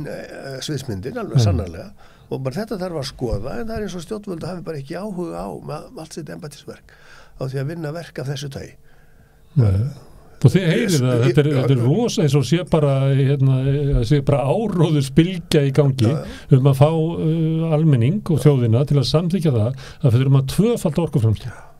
Skoðið Noreg, þar eru unnar svona skýrslur í löngum bölum, þannig að norskir stjórnmálamenn og önnur stjórnvöld standa alltaf á sæmilega traustum grunni þegar svona ákvarðanir eru teknar og þegar svona umræði fara fram, en því bara ekki heilsa hér. Varðandi fjölgun ferðamanna og sem að ferðaþjónustan í Íslandi byggir á því að hér sé flutt inn verkafólk sem tilbúið að vinna á tiltölulega lágum launum, fólk sem að mun búa á leigumarkaði og búa við slæmkjör. Það ætti að taka ákvörðun það hvort að það sé þjóð eða bara demokratískt klókt. En varðandi svona bara hagfræðina, ef þetta leiðir áfram uppbyggingu atvinnulífs og hagkerfis, lokar það möguleikum til þess að gera eitthvað annað. Það er það sem ég ætlaði að spyrja sem... Já, ég skal ekki það segja, bara hitt blasir við að svona voru Bandaríkin byggðu upp, urðu að innflytjenda samfélagi og mannsaldri síðar var Evrópa komin á sama stað. Það er fjöldi svisslendingar sem fæddur utan Sviss, það sama hlutfall, það svipa hlutfall eins og í Bandaríkjunum. Þannig að Evrópa orðin samskonar suðupottur, það orðin sem að Bandaríkjamenn nota þetta í daglegu tali, eins og Bandaríkin hafa verið 30, 40, 50 árum lengur. Og Íslandi á þessari leið og maður fer náttúrulega ekki hugsunarlaus í slíkan leiðangur. Maður þarf að kortleggja þetta og til þess að vita hvert maður fer og hvað áframhald á þróuninni hverju hún myndi valda á svo framvegis og þetta þurfum við að gera og ég þekkja nú ekki fyrir viss ég þykist vita það að Bandaríkjamenn og Örburlöndin að þau skoðu þetta fyrir fram þau önuð ekki í blindni út í sinni langa leiðangur Og þú ert að tala með umhverfisáhrif af ferðaþjónustunni, þá verið að skoða náttúruna, en það líka að skoða samfélagið og efnahagskerfið og þá getur vel komið fram að þetta sé fjárhagslega bara óklók leið. Getur verið, en getur það er ekkert skoðað. Nei, ég veit það, en bara við þurfum að skoða þetta til þess að geta mynda okkur skynsamlega skoðun á þessu. Herðu, kjarasamningar, af því að þú nefndir það að þetta einhver leiti var loforð ráðherrana að kæmi eitthvað fram í fjármálaáætlun byggði á því að það stóðu svolítið spjótin að þeim bæði út af yfirlýsingu seðlabankastjóra en líka vegna þess að það var að koma í ljós að forsendur kjarasamningar sem voru gerðir í nóvember og desember voru að bresta að þá var gert ráð fyrir 5,6% verðbólgu þessu ári, hún verður ykkur yfir 8% að minnsta kosti. Það var gert ráð fyrir 5,75% vöxtum Seðlabankans, þeir eru komin upp í 7,5. Þannig að það beindist alltaf þeim. Þess vegna voru þessar væntingar að þau kæmu með einhvert svar við þessu. Nú svarið þar lítið sem ekkert. Og miðað við hvernig fjárlögin hafa verið í aðdraganda samninga, þá verður líklega ekkert í þeim heldur. Þannig að þá byrjað að hlaðast inn í haustið mikil þrýstingur og stjórnvöld að bregðast við til þess að bæta þeim verðbólguna sem að horfa fram á við getum kallað bara lífshættulega kjaraskerðingu sem að fólk sem með tvöfalt hærri húsnæðiskostnað í dag, leigan að éta upp allan ávinning af öllum kjarasamningu bara undanfarin 5-6-7 ár. Hvað ef ég vísa enn aftur að því að var að lesa í dag þannig að annan kapla úr Fiscal Monitor Alþjóðagjaldeyrissjóðsins þar eru þeir einmitt að vara við þessu í verðbólguumhverfinu sem núna sem hefur ekki verið svo lengi að það þetta sem kallað creep skattskrið held ég að sé íslenska og ekki bara skattskrið heldur sem það skrið á öllum mörkum á bótum og skerðingum og þess að þar þannig að í svona ástandi að þá nýtist kerfið eins og það var uppbyggt þegar það með ákveðnum girðingum eða þrepum hvort sem í skattlagningunni progressíft eða í vaxtabótum, barnabótum og öðrum þess að tilfærslu og jöfnunarkerfum þannig að það bara þessi kerfi eyðileggjast í verðbólgunni falla bara, þau nýtast bara minn og minni hluta þannig að þau eru orðin Við séum vaxtabótakerfið okkar fara svona? Já, og þetta Alþjóðagjaldeyrissjóðurinn að vara við af því að afleiðingarnar af því verða svo efnaðslega slæmar og þarna þurfi að gæta að og passa að halda þessu við án þess að sleppa öllum öðrum útgjöldum ríkisins í vöxtin og til þess að halda því þannig að aðgerðir ríkissjóðsins kyndi ekki undir verðbólgunni, heldur drægi úr henni, en líka stuðli að því að auka ekki ójöfnuðin, heldur viðhalda þeim sem eru mest útsettir fyrir verðbólgun, hún lendir mest á, þannig að þeir verði studdir í svona. Þetta ástand sem þú ert að lýsa sem hættusvæði, það í gangi núna. Já. Ég verið að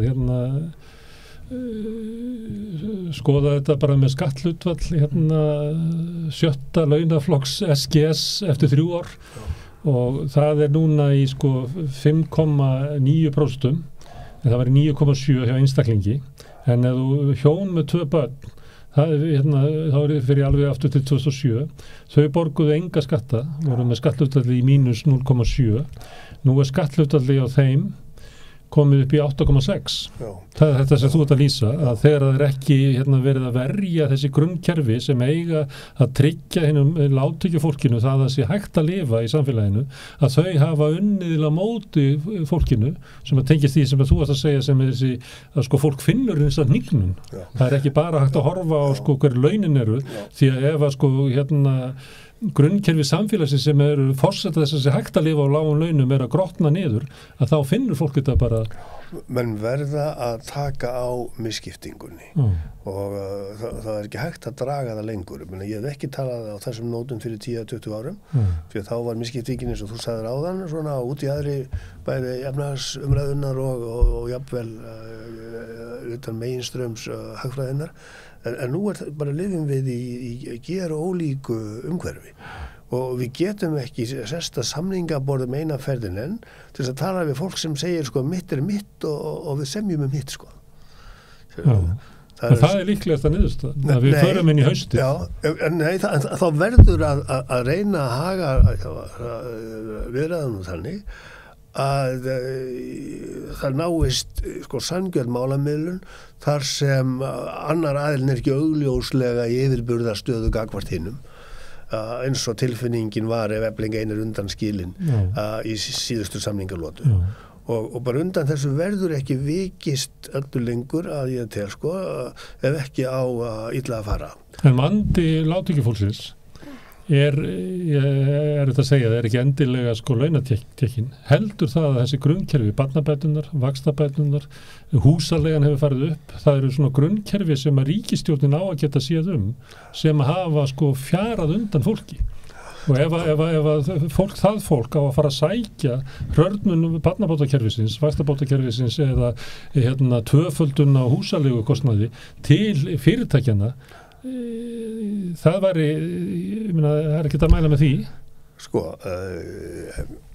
Skynsamlegasta afstaða vinnuveitenda í næstu samningalótu væri að segja við launþega og við ríkisvaldið, skattgreiðendur, opnum skattaskjólin, sækjum að falda féð þangað og gjöldum keisarann það sem keisarann sér og það myndi gerbreyta að sjálfsögðu landslagi ríkisfjármálanna og getu ríkisins til þess að snúa við hnignun velferðarkerfisins sem þú ert að tala og þau ætti að gera betur, ef ekki sömu lótu þá í þar næstu lótu, virðum vilja almenning sem hefur sagt að hann vilji fá fullt endurgjald fyrir auðlindina.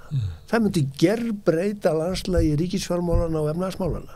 Þannig var þetta að snúa bara með því einu pennastriki, var þetta að snúa við hnignun heilbrigðiskerfisins og menntakerfisins og svo framvegis. Þetta hefur legið fyrir í 40 ár, hingað til hafa menn barið höfðunum við steinin, en núna þegar menn sjá ölduna sem kemur á móti þeim bara fara hækkandi og sjá hættun á vaksa, hættun á því að upp úr sjóði, að þá held ég að skynsama raddir innan samtaka atvinnulífsins ættu að hlusta eftir því sem ég er að leggja til við ykkur núna og bregðast við því. Við erum í þessari fjölkrísu ástandi sem ég verið að tala það, að við erum að sjá eins og í Bandaríkjunum sko rosalega erfiða aðgerðir fjármálaráðuneytisins og Seðlabankans í að reyna að lenda fjármálakerfinu án þess að krassa því.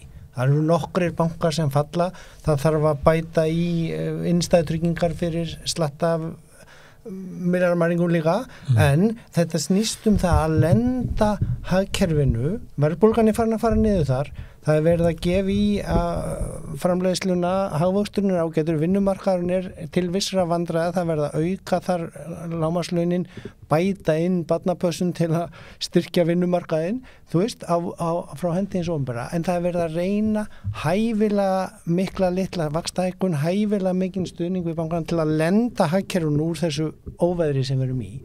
Í Evrópu sjáum við annað eins sko þjóðarskútur koma að ströndum í miklum hliðarvindi og það þarf að sko toga í öll bönd og það brestir í öllum mastrum en það skal takast að lenda bátnum að bryggju án þess að brjóta hvorki bryggjunum í bátinn og það þarf að gera alls konar hluti sem hefur aldrei verið gerðir áður til þess að þetta takist og hér eru við á okkar luxuseyju með ótengdan orkumarkað þannig að við vorum ekki í orkukrísunni, við erum með heima tilbúna lífskjara krísu sem menn nánast virðast ekki vita af þó að það sé orðið alþekkt hugtak í skýrslum Alþjóðagjaldeyrissjóðsins og meðal stjórnmálamanna í Evrópu sem allir eru að bregðast við og taka á og þetta eins og að vera inn í einhvers konar tilraunastofu eða sandkassa það sem sko nýbúið að koma á óverðtryggðum lánum þar sem að virkni peningastefnunnar á að virka og svo kemur ljósa að hún virkar á mikið og þá á bara að reka þriðjung heimila aftur inn í verðtryggð lán. Sama fólkið var að lýsa fögnuði yfir að fólk var að koma út úr verðtryggðu og það var loksins komið stjórntæki. Það er að hvetja fólk til að fara aftur í verðtryggðu. Hvers konar lógísk brú í þessari röksemdafærslu og einhver að hugsa að reyna að lenda þessu hagkerfi út úr þessu óveðri án þess að hreinlega brjóta ekki allt í spað sko. Nei, við ætlum að vaksa úr, þannig við ætlum ekki að lenda við ætlum að, eins og þú veist það kemur svona flugvelli og ákveður að halda áfram það er efnahagstefnan við ætlum að vaksa úr vandanum heitir þetta. Ég sá það á svipnum að þér áðan Gunnar að þér fannst og vera svolítið draumóra kennd þessi ræða sem ég held misskiptinguna og hvernig samtök atvinnulífsins ætti að bregðast við núna á þessum erfiðu tímum. Svo leiðum mér að segja þessu sögu. Það var á fyrstu vikum ársins 1961 hringdi síminn á borði helsta hagfræðiprófessorsins í Yale háskóla, hann hét James Tobin og það var forsetinn nýkjörinn í símanum og baði hann að gera staða efnahagsráðgjafi sinn. Og prófessorinn sagði nei herra forseti að það er ómögulegt ég er svona draumóra hagfræðingur og það er bara fínt, ég er draumóra forseti sagði Kennedy og Tobin fór til Washington og gera lagði grunninn að efnahagsstefnu Kennedy sem að gekk býstna vel sko. Vandur smitt í svipnum var náttúrulega að þetta sé ekki þessi menn og ekki þessi tími í dag í borgartúninu skilur það er ég skil ekki af hverju SA styður ekki leigubremsu. Ég skil ekki af hverju þeir fá lánunafólki til sín að krefjast þess að fá hærri laun til þess að eiga fyrir leigunni sem einhver okrari sem er ekki, þú veist, ef að þú ert að reka fyrirtæki, þú ert ekki að okra á húsalegunni hjá fólki. Af hverju félagar í samtökum atvinnulífsins sætta sig við að það sé einhverju örfáir sem að ná að tæta alla launahækkanir sem að þau fá hjá fyrirtækjunum af þeim og meira til, þannig að þau koma alltaf til þess að með hærri kröfur á móti, en samt út af einhverju trúar setningum, þá eru það móti leigubremsu eða leiguþaki eða nokkrum aðgerðum til að hefta okrið á leigumarkaði. Ég skil þetta ekki. Skilur þú það? Já, hvað ég að segja, já og nei sko. Reynslan af leiguþökum út í heimi er ekki góð en það er spurning við þessar séríslensku aðstæður núna hversu miklu leyti svo reynsla á verindum okkar. Menn gera þetta í Danmörku og voru með miklu betra ástand. Já, ég veit það frammi fyrir svona krísu þá bregðast menn við einhverjum aðgerðum. Ég skil það mæta vel en út í heimi segja menn gjarnan að leiguþak hafi farið í jafn illa með borgir eins og sprengju á þessu síðari heimsstyrjöldinni. Það var nokkur ein manneskja sem sagði þetta var 1973.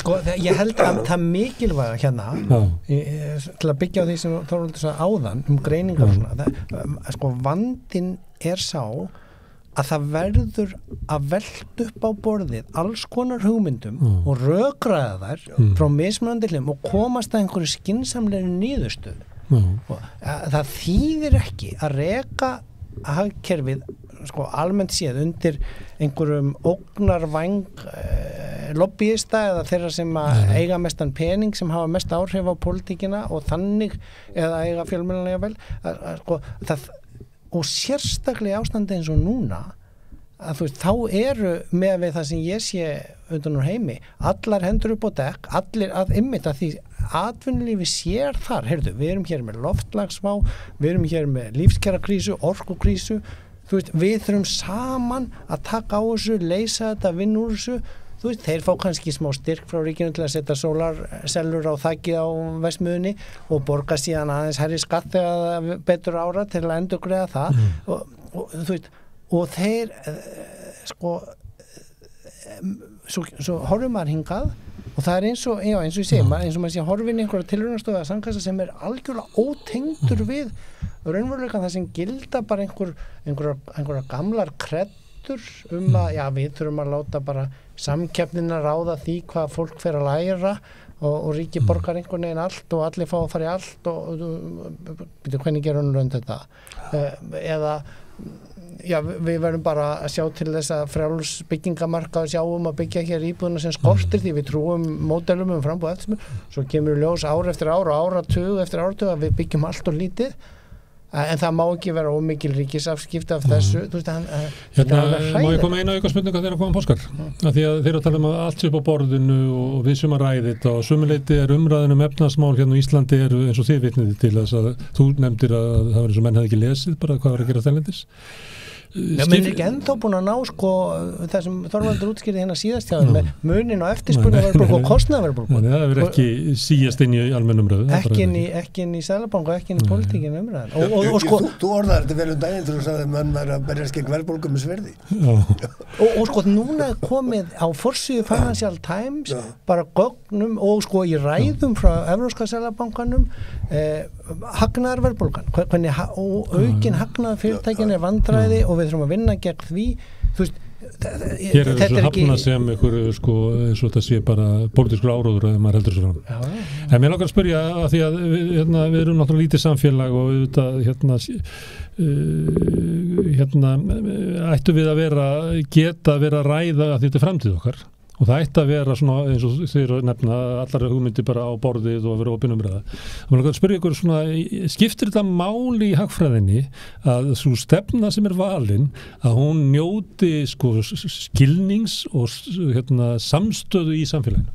Skiptir miklu máli, það skiptir öllu máli. Já, þannig að þetta skiptir máli að móta stefnuna með þessum hætti, lýðræðislegum hætti. Já, það er þess vegna sem hagfræðingar sem vilja láta gott af sér leiða vilja miklu heldur tala milliliðalaust við almenning með því að skrifa greinar í blöðið að koma í viðtöl hjá útvarps- og sjónvarpsmönnum eins og þér að frekar en að sitja með embættis- og þjóðmálamönnum með reykfylltum herbergjum. Þá leksíu lærði ég fyrir meir en hálfri öld. Og þannig kendi Þorvaldur mér, hann kendi mér aldrei þegar ég var hagfræðinemi upp í háskóla en með því að hafa lesið fréttablaðið eða hvað þau hétu nú blöðin sem þú skrifaðir í reglulega pistla sko. Og þetta á við meira, þetta á við til þess verkalýðsbaráttu og svona, ég bara næði ekki hvað opinberir starfsmenn voru að gera læstir inn í 5 vikur inn í karphúsinu á þess að ræða kjaramál sín og opnu vettvangi.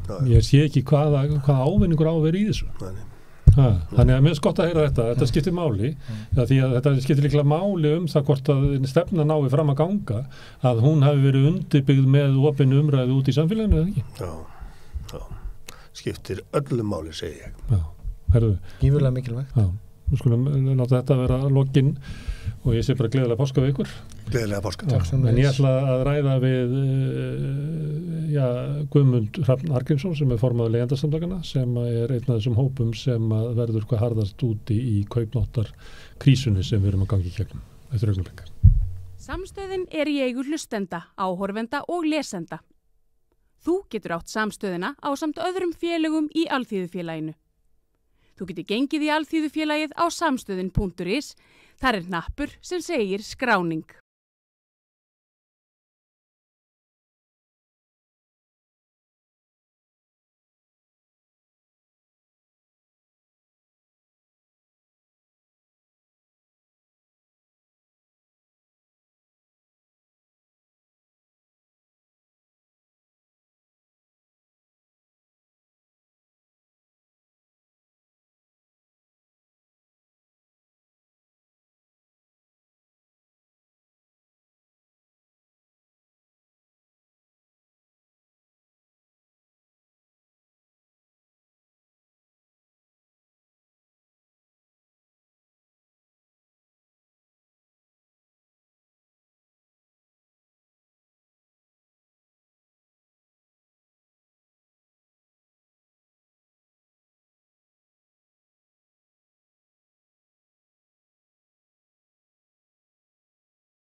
Já, við ætlum að þess að ræða baráttu leigjenda og hann hingað kominn Guðmundur Hrafn Arngrímsson, velkomin.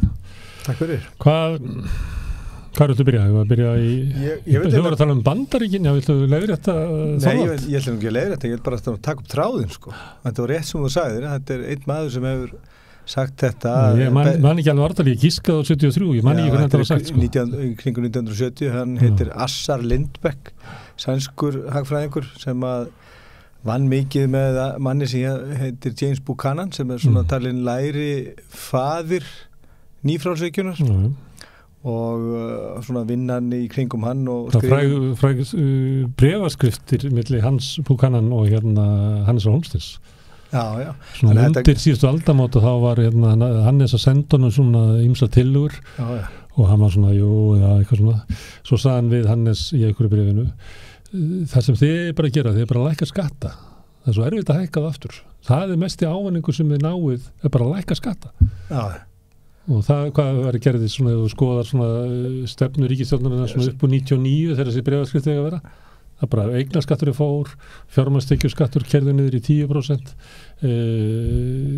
Þeir bara fóru eftir ráðunas. Já, þetta er bara að sjá úr hvað átt þetta kemur. Þetta, ég vildi bara svona taka upp ráðun, sko.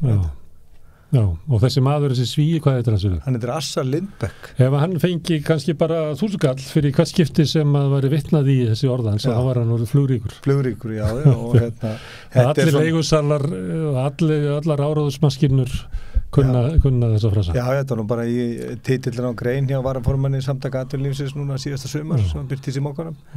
Þetta væri besta leiðin til þess að sprengja eyðileggja borgir. Það væri betra að setja leiguþak en að sprengja þær upp, sko. Við tölum svolítið Bandaríkina því að Bandaríkin eru náttúrulega hvað svo sem segja má Kína og allt það og Evrópusambandið, þá er það svona leiðandi og hvernig þeir eru að bregðast við verðbólguna og lífskjarakrísuna þar. Ásgeir Brynjar var sérstaklega með hókusu þar. Er eitthvað frétt af leigumálum í... Já, við erum búin að tala mikið leigjendur í Bandaríkjunum og þeir eru búin að vera svona aukinn kraftur í hagsmuni og réttindabaráttu í Bandaríkjunum og það eru fleiri stjórnvöld í ríkjunum að taka upp svona tillögur og eru með frumvörpum með alls konar mál fyrir þingunum varðandi að koma á regluverki yfir leigumarkaðinn. Og það var núna að koma út skýrsla þróun á leigumarkaði síðustu 12 mánuði. Þetta er svona mánaðarskýrsla sem var að koma út frá fyrirtæki sem heitir bara Rent Statistics og þá voru þeir að fara yfir hvernig þróun á húsalegu verið í Bandaríkjunum bæði svona síðustu mánuðina og frá því síðustu haust og heilt ára aftur í tíman og þá kemur það ljós að ef þetta 5 mánuði þá hefur húsalega farið lækkandi í 60% af ríkjunum í Bandaríkjunum og hún hefur lækkað 5,6% á síðast ári. Og þetta þeir eru svona velta fyrir sér hvað getur valdið þessari lækkun og það húsalega náði hámarki í ágúst og hún hefur farið lækkandi síðan. Hún er lægri núna heldur en í febrúar 2022 og þá eru menn að telja til að það komin í frumvarp eða svona áætlun, svo kallar blueprint sem kom frá forsetaparinu Biden og Harris núna í loki janúar svona leiðavísir í áttina að auka reglu svona réttavernd fyrir leigjendur og þetta er búin að vera í deglum svolítið tíma og þetta er búin að íta undir að önnur ríki eru farin að ræðum að setja á leigubremsur og leiguþök og nokkur ríki hafa þó gert það, við erum nú fjallað að það hefur reynilega verið kosið með þessi mál. Þannig að þetta er talið helsta ástæðan og svo er ástæðan líka svo að það er að myndast aukið svona vacancy eða sem það er meira laust húsnæði og þetta er svona helstu ástæðan en það er merkilegt að sjá að það er mest í norðaustur hluta Bandaríkjanna sem mesta lækkunin hún er allt upp undir 4-5% bara núna á milli mánaða og það er út af því að það er mikil degla í umræðu leigjendur á þessu svæði og það eru bæði sveitafélög og ríki í norðaustur hluta Bandaríkjanna eru eiginlega flestöll að ræða eða búin að setja á hömlur og leigumarkaðin. Þannig að þetta hefur áhrif að ríki og stjórnvöld, að sveitarfélög og fylkin eins og í Bandaríkjunum, þegar þau koma svona afgerandi inn með þau skilaboð að nú eigi að vernda og verja réttindi og stöðu og hagsmuni leigjenda, það hefur áhrif til lækkunar og þessi hræðsluáður að svona regluverk muni hafa einhverja hamfari með sér varðandi skorta húsnæði, það hefur verið minnst að kosti að enga líkur á engin teikn á lofti að það gerist. En þú tala það ef að stjórnvöld að tala vandan á leigumarkaði og segja sem svo að ef þetta batni ekki að þá verið að grípa til harða að gera, að þá geti það haft áhrif. Þannig ef að stjórnvöld hér myndu fara að tala þannig eins og væri leigubrensan væri bara á leiðinni, að það geti leitt til einhverja að maður fara að hegða sér. Já, það virðist vera. Minnst að kosti er þessi leiðavísir forsetan sem fór fyrir þingi núna í lok janúar, hann náttúrulega ekki komið til framkvæmd, það er ekki búið að útbúa skjalið heldur, en það virðist vera að þetta hafi strax áhrif og það er náttúrulega búið að vera, þessi vinna er búin að vera yfirstandandi í eitthvað tíma væntanlega, þannig að sko þetta hefur seitlað út í svona meðutund leigjenda og leigusala að það er að verða til eitthvað svona samstæðum það í landinu að staða leigjenda er óásættanleg og það hefur minnst að kosti valdið þessum breytingum. Herðu, meðal húsaleiga leigjenda á Íslandi er eitthvað 43-44% eða ekki? Já, hún er 44%, samkvæmt nýjustu mánaðarskýrslu. Hún er tæplega 28% í Þýskalandi. Já, það var einmitt líka núna í vikunni að koma út ný svona mánaðarskýrsla frá þýsku hagstofunni og þá er og þetta er svona sett fram í miklum áhyggjutón vegna þess að íþyngjandi húsnæðiskostnaður leigjenda hefur hækkað mikið í Þýskalandi og er núna meðaltal orðin 27,8% meðan hann er 44% hér og hefur leigið á bilinu 45%. Það er ekki íþyngjandi kostnaður, þetta er bara... Já, þetta er meðal... Það er talað að kannski ef þú ferði yfir 30% þá ertu komið íþyngjandi, jáfnvel 40%, en það eru bara meðaltalur Íslendingar yfir því, en að meðaltali eru Þjóðverjarnir undir 30%. Akkurat en það eru samt, kom fram í þessu að 12% leigjandi í Þýskalandi borga meira 50% Já, hvað er hlutfallið hér? 12% borga á milli 40 og 50%. Hvað er hlutfallið hér? Hlutfallið hérna er í kringum 20% sem að borga yfir svona á bilinu 17, 19 til 21% svona undanfærin 2-3 ár sem að eru sagðir borga á bilinu 50 til 70%. Við vitum ekki hversu mikið að þetta er svona ónákvæmlega tölur sem setta fram bæði HMS og Hagstofunni, þetta er svona stórt bil, þannig við vitum ekki hvort að stærsti hlutin af þessu fólki er yfir 60% eða hvort hann liggur í 51%, við vitum það bara ekki, en þeir segja bara milli 40-50%, það eru 12% leigjenda og þetta eru mest leigjendur sem eru tiltölulega nýlegur komnir inn á markaðinn. Það er mikill munur á stöðu leigjenda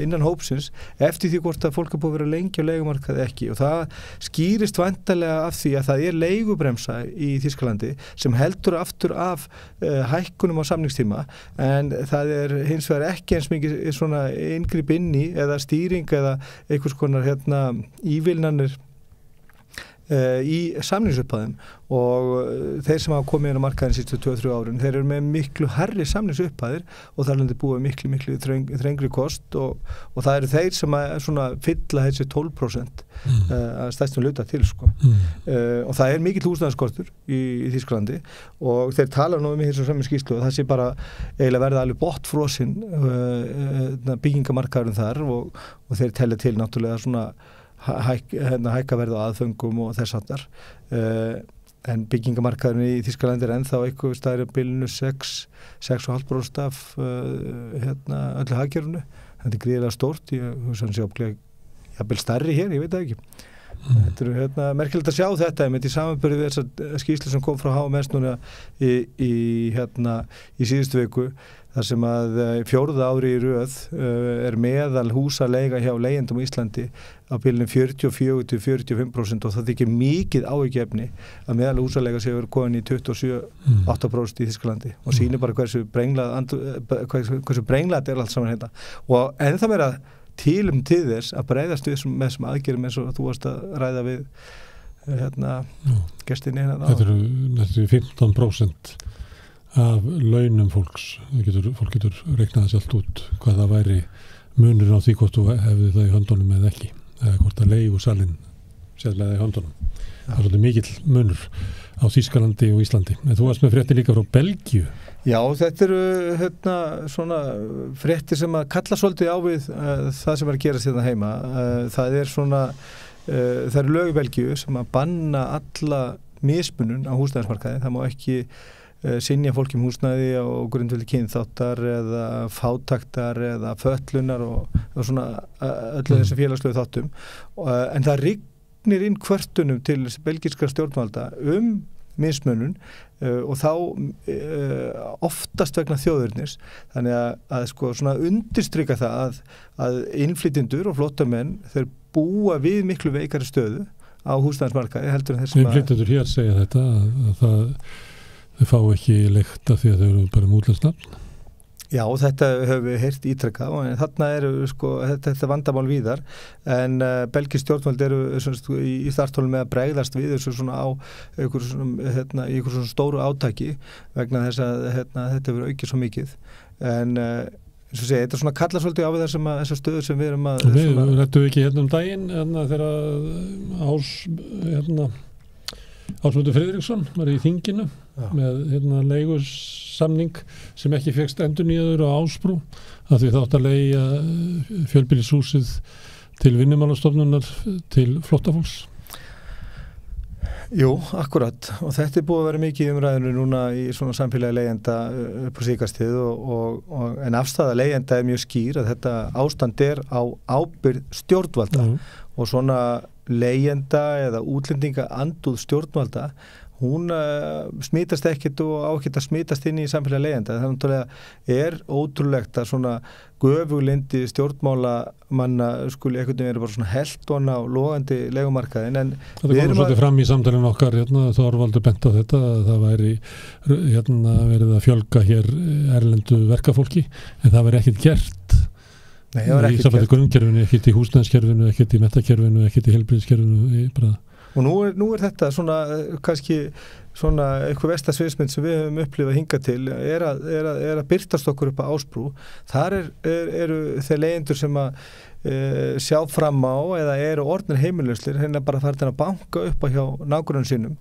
og biðja þá aðstoð eða jafnvel að leita ásjár hjá þeim með að koma sér fyrir í húsnæði annarkvæmt að þeir eru að biðja að fá aðstoð við að finna húsnæði eða hreinlega bara leita ásjár hjá þessu fólki þannig að staðan á Ásbrú er alveg skelfileg og ég hef verið að tala við þetta fólk og ég held að sé bara komið til þess að við samtök leigjenda fari suður eftir og fundi með þessu fólki vegna þess að þetta er náttúrulega ólíðandi staða og það er ólíðandi líka að stjórnvöld komi leigjendum í þá stöðu að þurfa að fara út í þessu orðræðu það hvort að hvort að einhver þjóðfélagshópar hafi fremri rétt til húsnæðis en annar.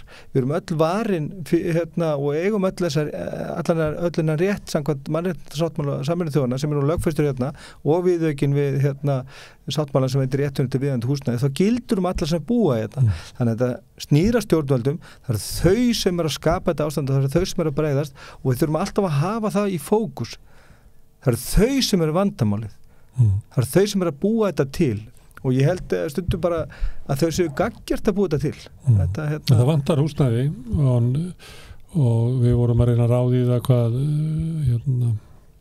Sigur Ingi væri að meina hvort það væri að meina að þetta halda áfram húsnæðisuppbyggingu en það er ekki helst að heyra á Bjarna Ben að svo verði ekki að það verði að hægja húsnæðisuppbyggingunni Þetta var nú svolítið magnað að kvöldið síðan kom heim eftir við sátum og rættum þetta kastljósviðtal að það var sléttum 3 klukkutímum áður en að Sigur Ingi settist í kastljósi á síðastliðið miðvikudagskvöld eða fimmtudagskvöld og talaði þessa stórkallalegu eða stórkostlegu uppbyggingu á húsnæði sem er yfirstandandi eða rétt í þann mynd að hefjast að þá tilkynnir Bjarni alþjóð það að það er að draga saman í framkvæmdum á húsbyggingamarkaði kæla vélarnar sem hann segir þannig að sko ég spyr bara það var 11.000 mann sem er fluttu til Íslands í fyrra Já, 11.000 og Hvað þarftu marga íbúðir fyrir það?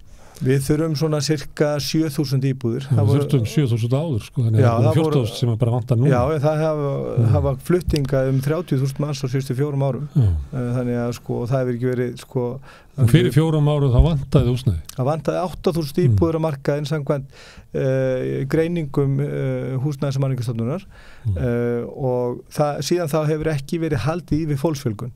Og núna veit Bjarni hæja á, kæla vélarnar, en á sama tíma kemur Sigurður Ingi ítrekka fram fyrir alþjóð, bæði skrifandi undir gríðarlega húsbyggingar áform og lýsir því svo bara yfir í hverju einasta viðtali að þetta sé bara allt í blúsandi gangi og við megum vona því að þessi eru byggðar 4.000 íbúðir á hverju ári. Ef framferð sem horfið þá verða kannski byggðar 2.000 íbúðir í ár. Þannig að sko, eins og við hefum bara oft sagt áður, það eru bara hamfarir í uppsiglingu. Hvor heldur ráði húsnæðisuppbyggingunni Bjarni Ben eða Sigurður Ingi? Ég held ráði í hvorugir, en ég held nú reyndar að svona fjárfestar á húsnæðismarkaði hlusti frekar á Bjarni Ben. Stjórnvöld hafa stimplað sig algjörlega út úr þessu mengi. Þau eru bara með, eins og í tilfelli Sigurður Inga og alla hans forvera alveg aftur til 2015, þá hafa þessi áform verið sett fram svona í formi óskalista. Stjórnvöld hafa ekkert haft með það að gera hvort og hvenar og hvar byggt. Heldur bara sagst gera ráð fyrir því og hvetja sveitarfélög til þess að útgefa byggingar, svo sem byggingarleyfi, en hafa svo ekkert meirið það að segja. En ég gerir ráð fyrir því að Bjarni hafi meiri áhrif á fjárfesta heldur en... Þetta svona stuðla skuli að og slíkar yfirlýsingar. Já, þetta eru áform. Skráningarskyldu frumvarp, hvað það? Skráningarskyldu frumvarp sem var mikið rætt og tók nú mikið tíma frá, held ég, flestum hagsmunaaðilum á leigumarkaði allt síðasta ár. Fólki leigusölum bæri að skrá húsaleigusamninga? Já, þetta frumvarp sem kom fyrst inn í samráðsgáttunni í febrúar 2020 og svona afurð af vinnu sem fór í gang eftir lífskjarasamningana. Það var nú tekið í burtu eiginlega bara leið og samráðinu lauk, en rataði svo aftur inn í svona inn í umræðuna og svo inn í þingið núna svona síðasta vor, og við vorum að skrifa umsagnir þetta og fjallum þetta og fara að fundi í allt haust, og það var mikið talað þetta var frumvarp sem hét skráningarskylda húsaleigusamninga, og það var alltaf talað að þetta væri inntak og efni frumvarpsins, það væri að skylda alla leigusala til að skrá hvern einasta leigusamning, og með því væri hægt að þróa þessi viðmið fyrir sanngjarna húsaleigu sem við höfum oft verið að svona kalla eftir að vera skýrt hvað þýðir þessi 37. grein húsaleigulaga sem segir að húsaleiga skuli vera sanngjarna og eðlileg. En í þessu frumvarpi voru líka ákveðna breytingar á 37. greininni sem eru skilyrta við fulla virkni skráningarskyldunar. En sama dag og frumvarpið samþykkt og verður á lögum 22. desember síðastliðinn, þá eru fellt út ákvæði að skylda leigusala sem eru með eina eða tvær íbúðir á leigu sem langstærsti hluti leigusala. Þannig að skráningarskyldu frumvarpi nær bara yfir hagnaðardrifin leigufélög eins og Ölmu, GMO fastegnir hjá Guðmund Oddsson í Logos, Heimavöllum, leigufélagin Skjól og Kurr EHF og Rætur og svona leigufélög og svona sterkefnara einstaklingar sem eru þeir aðilar sem hafa verið að drífa upp og rífa upp leiguverðið. Nú mun sem sagt einungis samningur úr þessum leigufélögum, þeir eru skyldaði til þess að vera skráður og inn í þennan gagnrýngrunn sem á að leiða til þess að við sjáum hvert eðlilegt markaðsverð, vegna þess að breytingin á 37. greininni, hún segir að sanngirn húsaleiga skuli ráðast af markaðsaðstæðum og atvikum á hverjum tíma, og eina leiðin til að sjá það er út frá þessum gagnagrunni sem á að leiða í ljós og markaðsverði. Þannig að nú fyrir helmingurinn íbúðinu fyrir ekki að inn. Já, mikið meir en helmingur íbúðinu fyrir ekki að inn, vegna þess að allir sé ekki kringum svona 65% leigumarkaðnum sem stendur utan þeirra sem að eiga bara eina eða tvær íbúðir.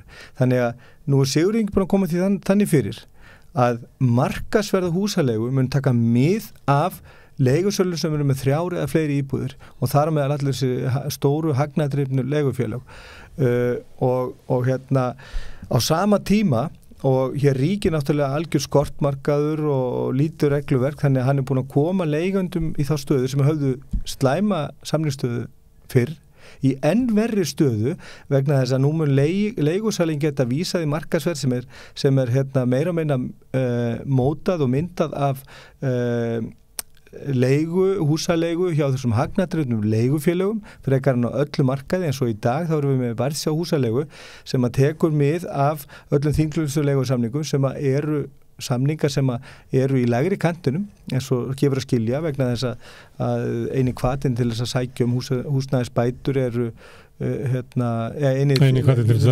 þinglýsa en nú búið að snúa svo við að nú verða þetta hærri samningar og þetta verður miklu stærri hlutdeild að hærri samningur minni þessum gagnagrunni sem reiknar þetta markasverð sem að leigusala fara svo eftir. Þannig að embættisfærslur Sigurður Inga í þessu með því að fella þetta ákvæði út á síðustu metrunum en halda inni breytingum á 37. grunni fær mér reynda til þess að sko jafnvel trúa því að það hafi bara staði til allan tíman að breyta 37. grein húsaleigulaga með því að vegna þess að hún var einföld það stóð bara að húsaleiga skuli vera sanngjarn og eðlileg fyrir báða aðila og það Hvað stendur í núna? Núna eru 3 aðra málsgreinar sem að vísa í þessa markasaðstæður og Það er markasverð er sanngjarnverð Já, samkvæmt þessu að sanngirni eru markasaðstæður og atvik á hverjum tíma og nú hafa leigjendur ekki tök á að láta fara fram eitthvað sanngirnismat eða svona ræða í þaula hvað þýðir sanngirn húsalega að því að Sigurður Inga hefur verið lofa lagið ef hann viljað mæta leigjendum með breytingum á þessu 37. greininni að leggja til að húsalega taki miða einhverjum hagstærðum það verið hugsanlega einhver reikni aðferði eða hún var byggð á kostnaði leigusala. Nei, hann segir með þessu það eru hagnaðardrifnu leigufélögin sem að ráða leiguverðinu og það leiguverð er sanngjarnt samkvæmt húsaleigulögum. Markaðurinn hefur ekki bara alltaf rétt fyrir sér heldur hann er sanngjarnt líka. Hann er sanngjarnt, algjörlega óháð samningsstöðu leigjenda. Þetta er miklu þessi réttarbót sem átt að vera fyrir leigjendur í þessu frumvarpi og öðru sem að Sigurður Ingi hefur gert er þveröfugt. Já, bara hefur þveröfuga virkni og þarna er hann að taka sérhagsmuni örfára leigufélaga fram yfir almannahag sem að ég held að hljóti að orka tímalis fyrir manni í hans stöðu.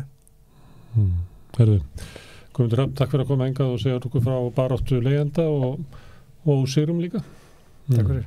Og við ætlum núna að hringja til Finnlands. Er rétt að greiða lágmarkslaun fyrir hámarksábyrgð? Til að manna mikilvægustu störfin þarf mannsæmandi laun. Efling stéttarfélag. Samstöðin er á öllum hlaðvarpsveitum. Rauðaborðið, Sanna Reykjavík, samtal á sunnudegi og helgispjall. Með því að ganga í leigjendasamtökin styður þú baráttu leigjenda.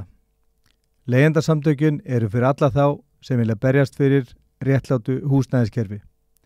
Leigjendasamtökin.is. Samstöðin er í eigu hlustenda, áhorfenda og lesenda. Þú getur átt samstöðina á samt öðrum félögum í Alþýðufélaginu. Þú getur gengið í Alþýðufélagið á samstöðin.is. Þar er hnappur sem segir skráning.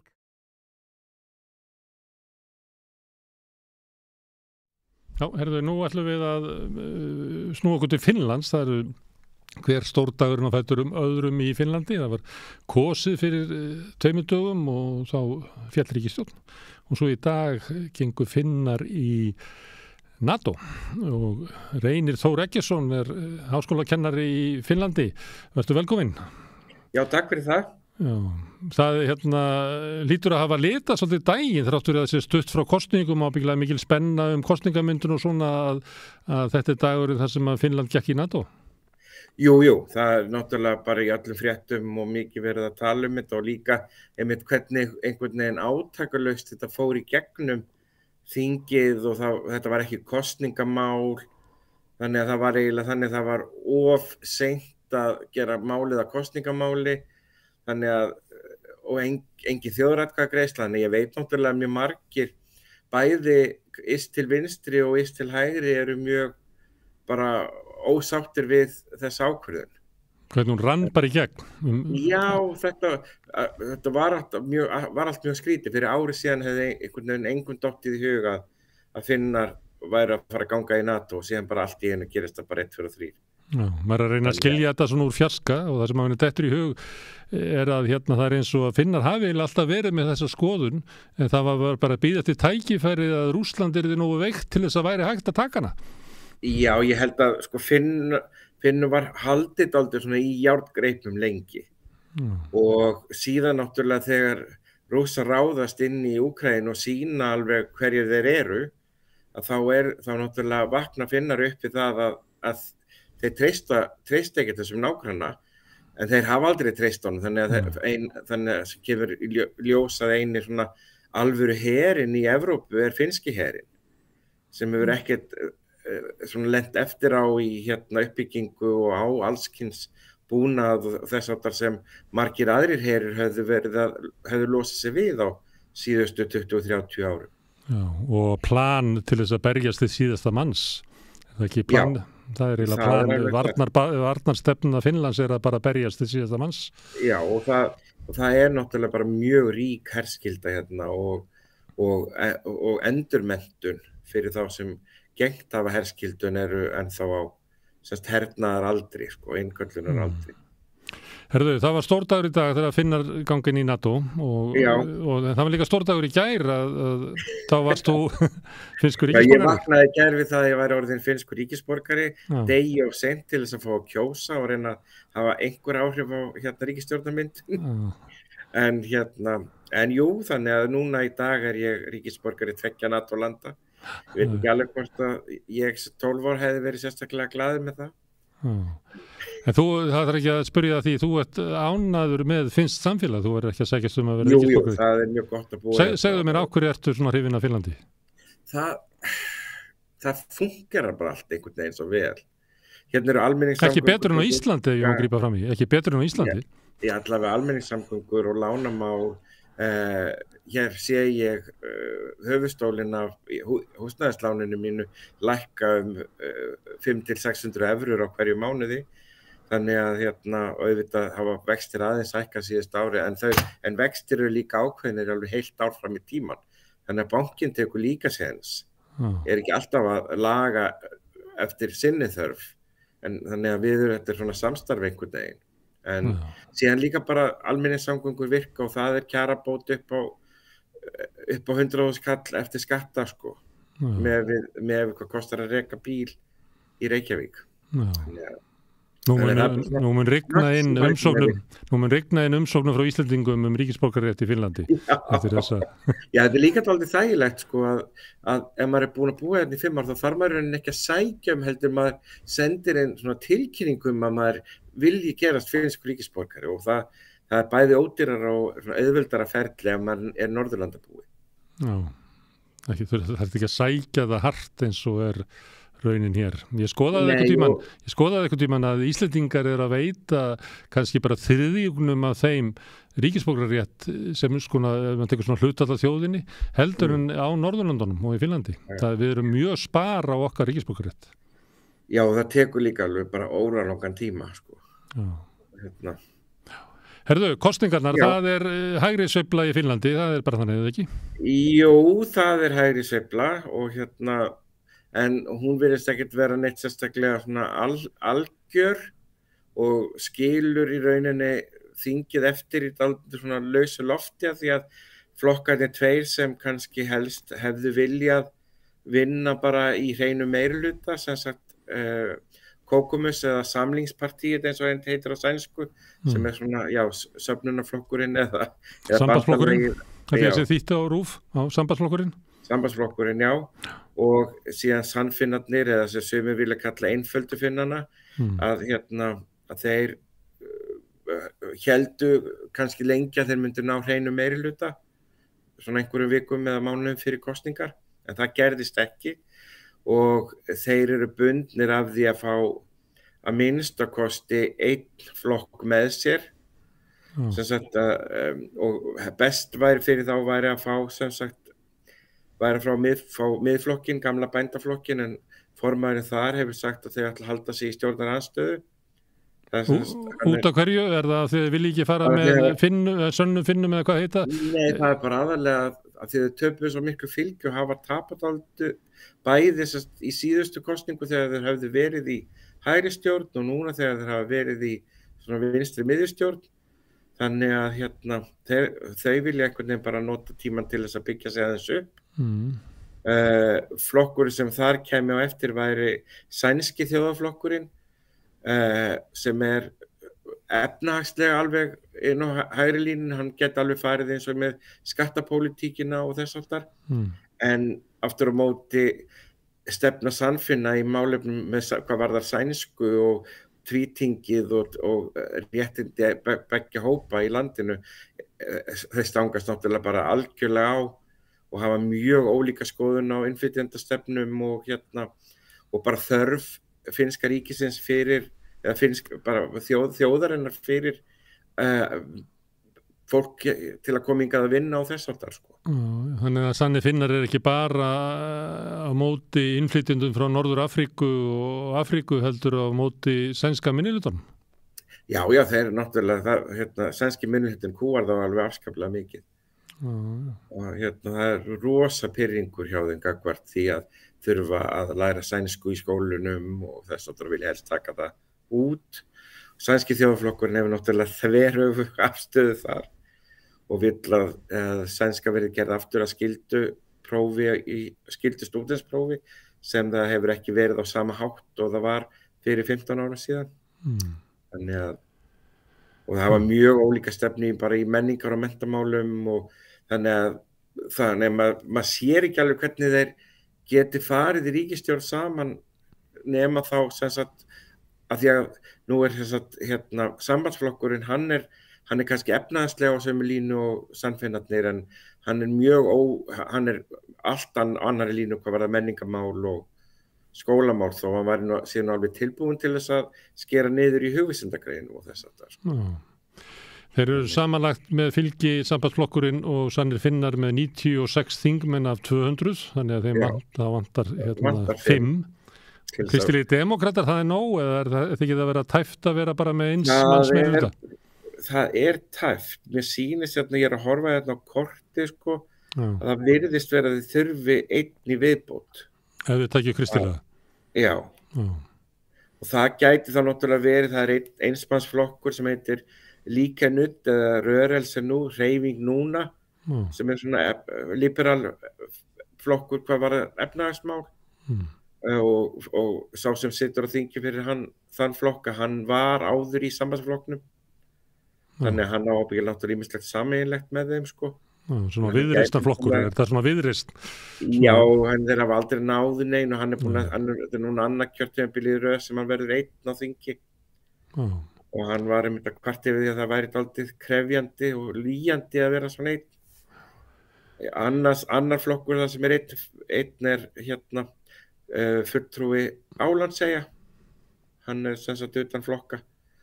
En hann er ekkert að fara í stjórn með sönnum Finnum sko. Nei.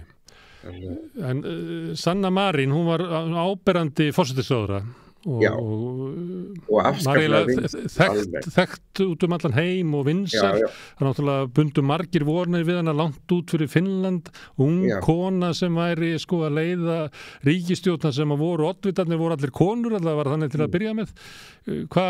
Nýtur hún mikill að persónu fylgis í Finnlandi eða er það eins og stundu vill vera að fólk getur notið mikill að vinsælla utanlandsins en minni innanlands það sem eru miklu umdeildari heldur en að við fyrir utan kannski gerum okkur grein fyrir?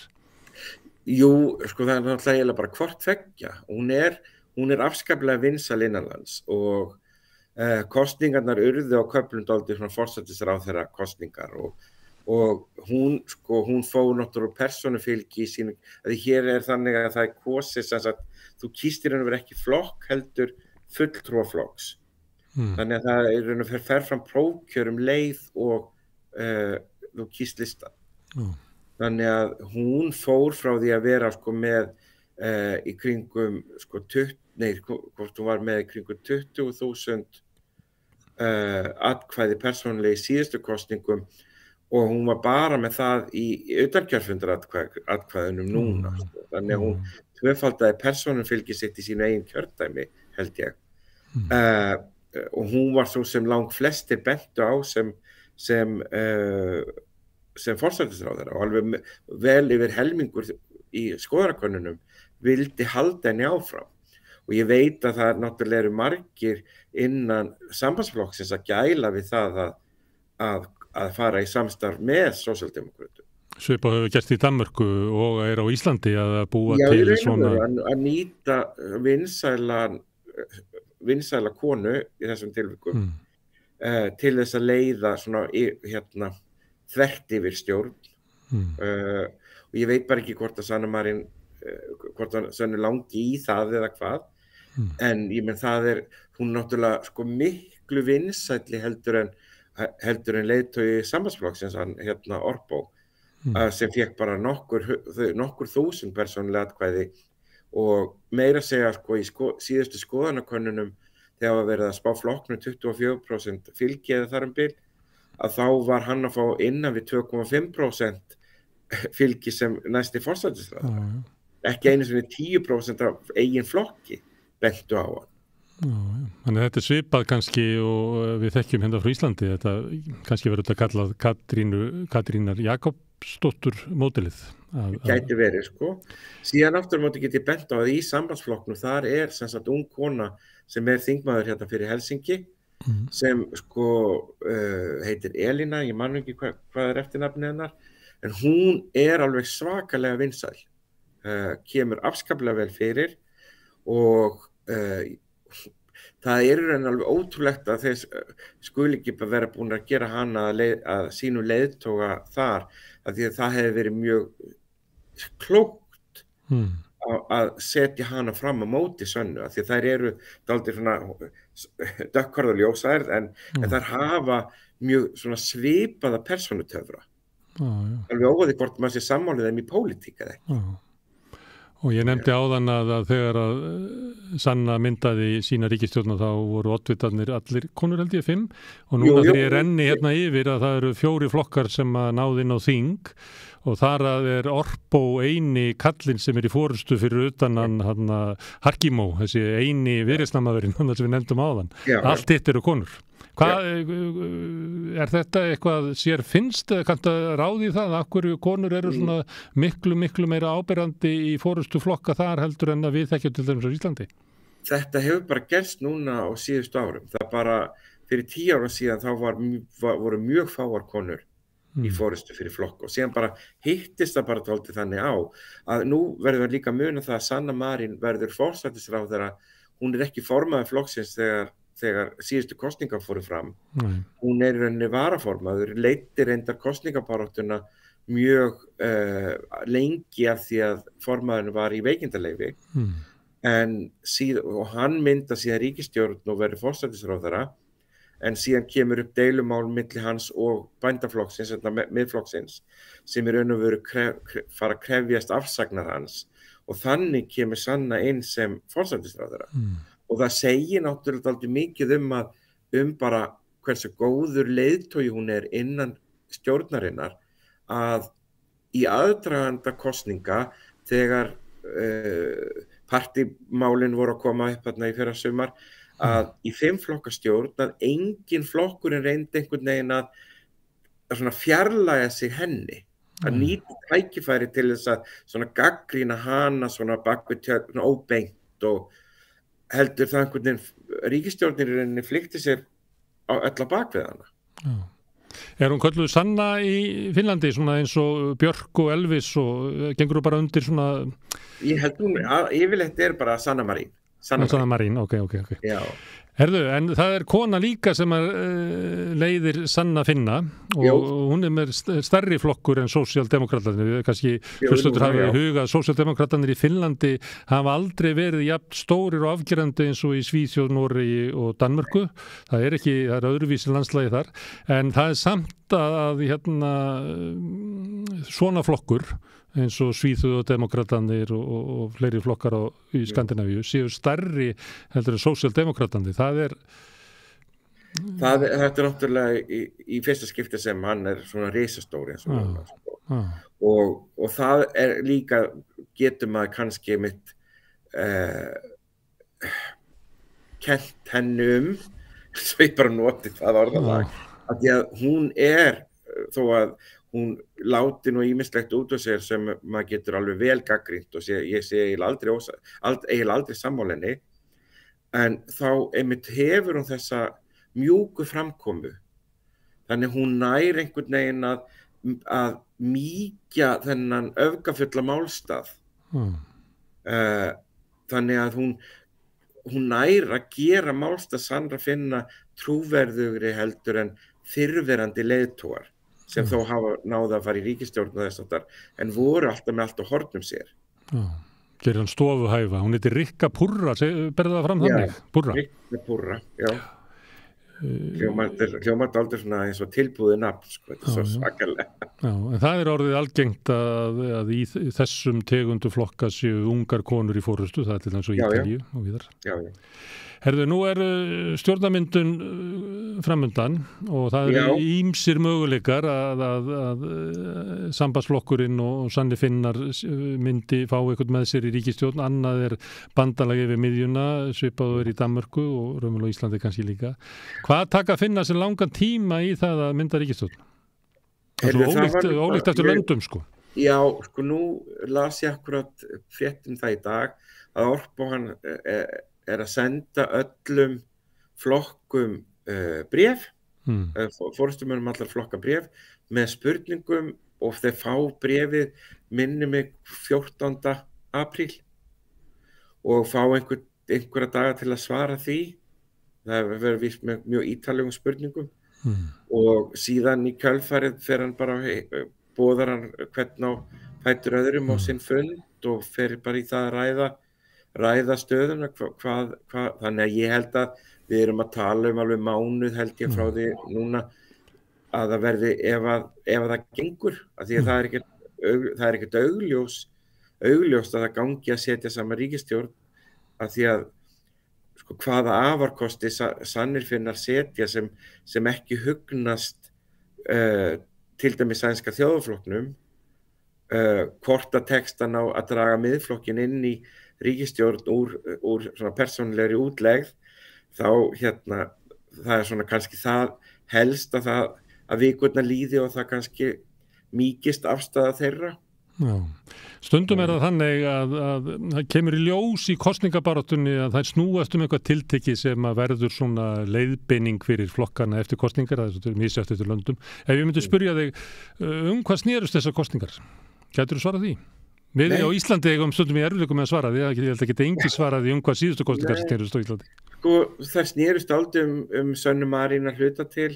Það snerust ekkert mikið innflytjendamál, þannig að það er rauninni mjög spes hvað Sannir Finna náðu miklum árangri, en síðan það náttúrulega líka bara það ég sit hérna í Helsinki, vinn við háskólan í umhverfi sem mjög vinstri og miðju sinnað, menningarlega sinnað, hefur alltaf skoðanir heldur en eru kannski ríkjandi á svæðum annars staðar þar sem atvinnumál geta verið miklu erfiðleikar, samfélagslega einangrun og þess aftar og þannig að sko, allir sem ég þekki voru miður sín eftir þessar kosningar en einhverjir eru mjög glaðir líklega sko.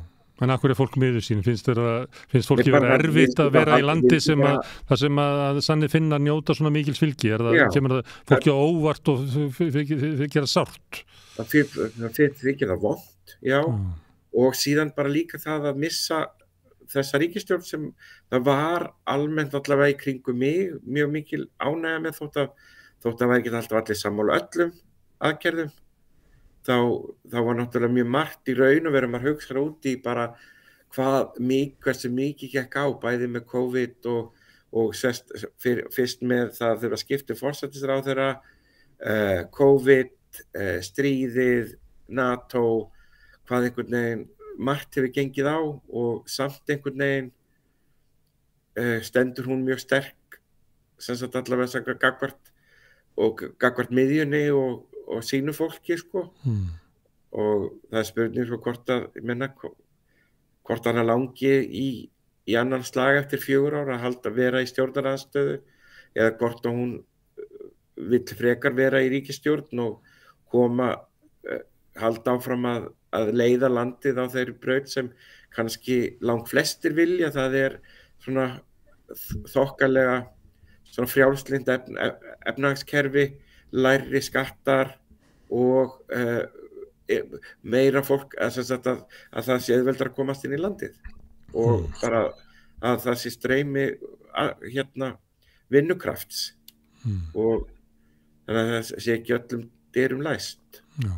Herðu Reynir, þakka fyrir að taka upp símann og spjalla við okkur þingstjórnmál og ég óskaði til hamingju með ríkisborgararéttinn. Já, takk fyrir það. Takk fyrir það. Ég heilsa. Já, og við ætlum að einhver leyti var Reynir að lýsa sælu þess að fá að starfa í háskóla í frjálslyndu samfélagi. Við ætlum að tala við annan mann sem vinnur hérna upp í háskóla, Finnur Delsen. Ég ætla að bera undir hann hugmyndir Áslaugar Örnu háskólaráðherra breytingar á háskólastefnun á Íslandi eftir augnablik. Samstöðin á öllum hlaðvarpsveitum. Rauðaborðið, Sanna Reykjavík, Samtal á sunnudegi og helgispjall.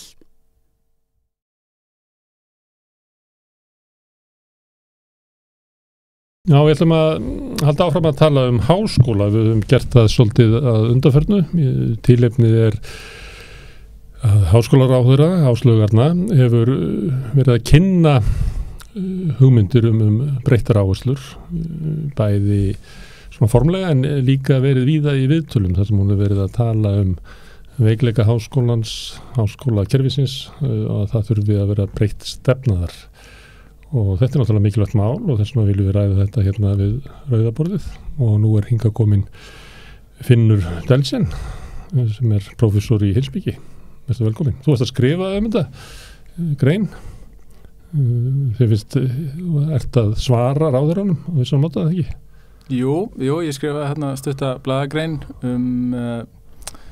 þess að ég reynir svona að stíga aðeins tilbaka og spyrja hver sé eiginlega tilgangur háskóla út frá þessum umræðum vegna þess að ráðherra var að gagnrýna íslenska háskóla fyrir að standa sig ekki nógu vel í því að hennar mati að undirbúa nemendur undir störf í atvinnulífinu og það sem ég vildi gera með greininni var að benda á að hún sé þarna eiginlega gera ráð fyrir svona frekar þröngri hugmynd svona tilgang háskóla sem eiginlega þannig bara að háskólar séu bara í því að undirbúa nemendur fyrir störf í atvinnulífinu með því að bara að kennarar eins og ég komi inn og veiti þeim einhverja þekkingu sem ég bý yfir og þeir takið svo þessa þekkingu og farið svo með það út í atvinnulífi og gerir eitthvað með þar.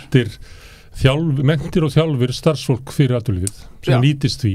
Já, þetta sé svona stuðningsstofnun bara fyrir atvinnulífið. Já, hún ekki bara að tala einkafyrirtæki, hún tala heilbrigðiskerfi og fleira sem reyndar sumir vilja að séu einkafyrirtæki. En hún að tala það að háskólandi standi sig í því að skaffa mentað og þjálfa starfsfólk. Ekki tæft í því?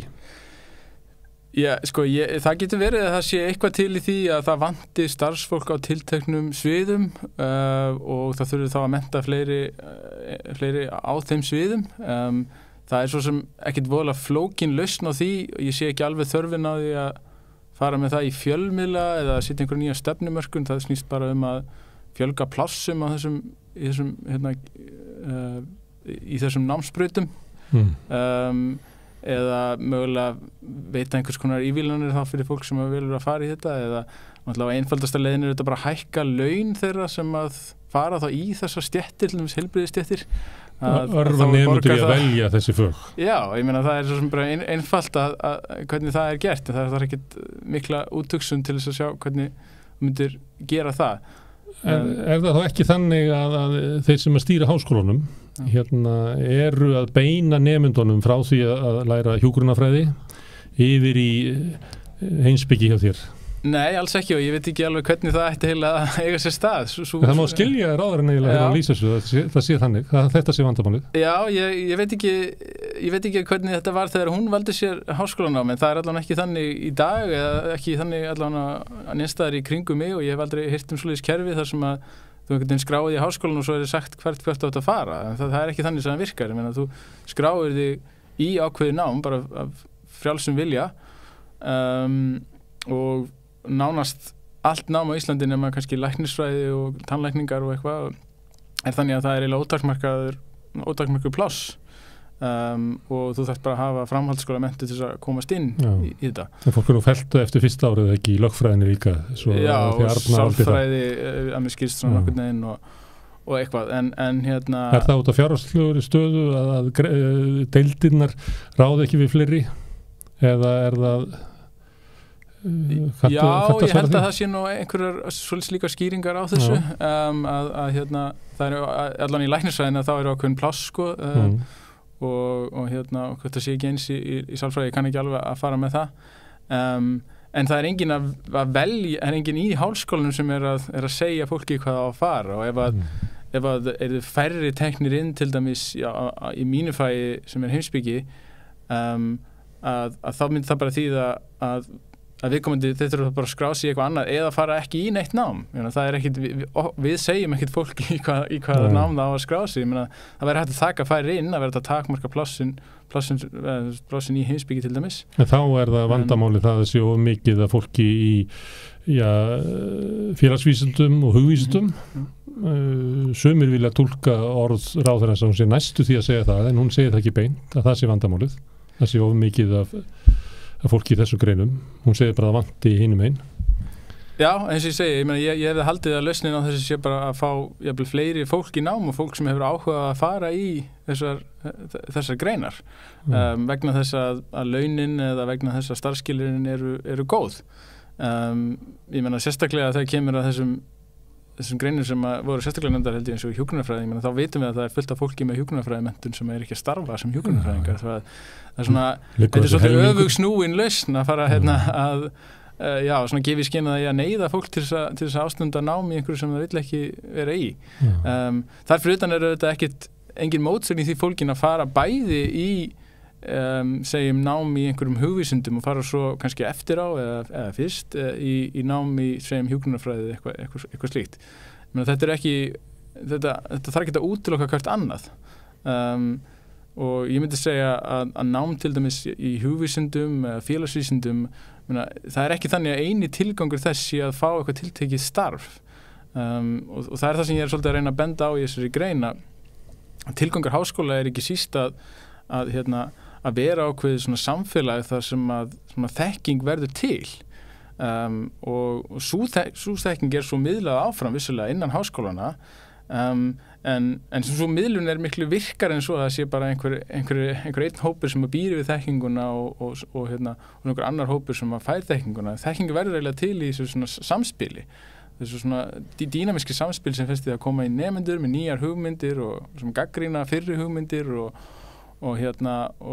maður stöður til þessu samtali og við það verða til betri og nýjar hugmyndir, nýjar kenningar, ný gögn og allt þetta sem að gerist í vísindum og fræðum. Og nauðsynlegt fyrir samfélagið að eiga þennan pott og tekist ekki bara þeim sem eru þarna að kenna eða læra. Já, nákvæmlega. Þetta mjög mikilvægur svona samfélagslegur funksjón sem að háskólar gegna með því að stunda rannsóknir og svo miðla þeim beint áfram til almennings og til stjórnmálamanna og inn í ráðuneytin og fræðimenn úr háskólanum, bæði Háskóla Íslands og öðrum háskólum eru út allt í alls konar nefndum og ráðum og þeir koma þeir koma hinga, þeir koma í aðra fjölmiðla og útskýra hvað þeir eru að vinna við og tala eitthvað af sinni sérþekkingu og ég meina án þeirra sem stundar rannsóknina þá værum við held ég svolítið illa stönd og værum bara valla svona fullgildir þáttakendur í einhverju svona alþjóðlegu samfélagi sem ég held að En ef það er hlutverk að vera þessi þekkingardegla og að miðla því sér út í samfélagi meðal annars í ráðuneytinu, þá verður ég að segja að finnur að ykkur mist ekki stað. Því að ráðherrann hefur ekki kveikt á þessu, að þetta sé líkatíð.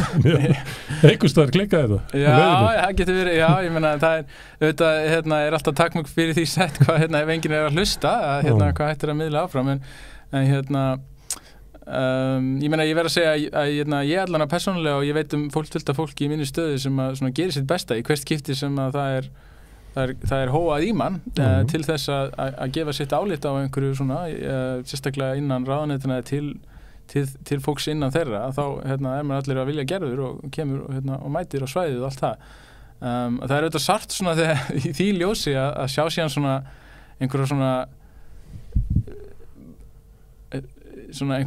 mískilninga háskólana og vísindin sem að koma fram í máli ráðherra það er svona sérstaklega súrt að sjá það Hún ýtir svolítið undir svona hugmyndur að háskólinn sé einangraður fílabeinsturn að hann starfi ekki í takt við samfélagið það var þessi viðtal í dagmálum þar sem hún segir það eiginlega að hluti af þessu sem hún vil gera er að tengja háskólan við samfélagið og atvinnulífið og þá er hugmyndið svo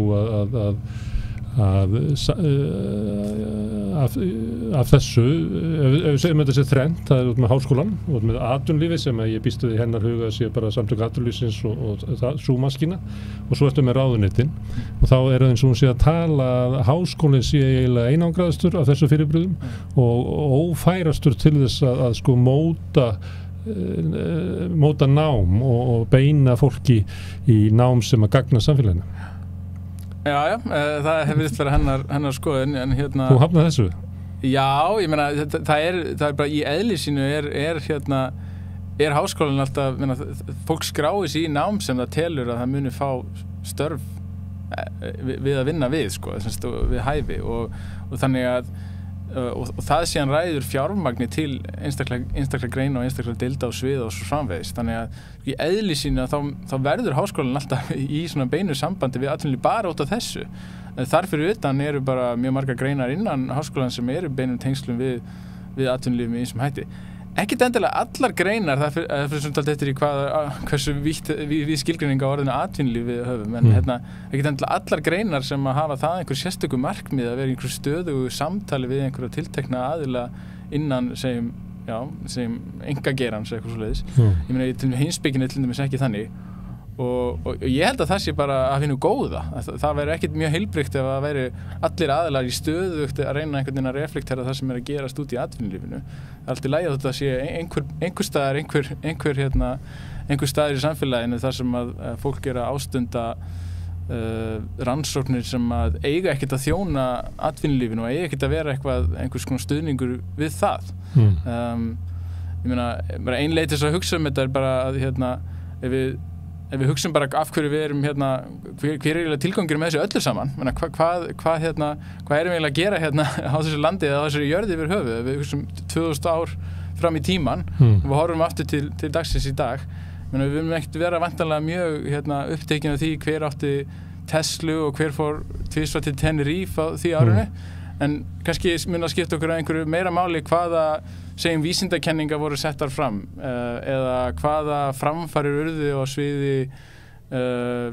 sviði bókmennta eða hvað ný bókmenntaverk komið fram eða hvaða nýjar heimspekihugmyndir við takkum nú dæmi mínus komið fram á þessu ári en það er kannski eitthvað sem að situr eftir og skiptir einhverju meira máli svona varanlega til lengri tíma ekki það að hitt sé eitthvað ómikilvægt menn það skiptir auðvitað miklu máli fyrir okkur sem samfélag og okkur gangi vel efnahagslega líka en það getur ekki verið eini mælikvarðin á velgengni okkar sem samfélag að ná fram einhverjum árangri hvað var það hagsæld og einhverjum hagvexti og svo samvegis ég held að þegar við erum fann að hugsa þannig þá séum við komin út í einhverja mjög hála braut held ég.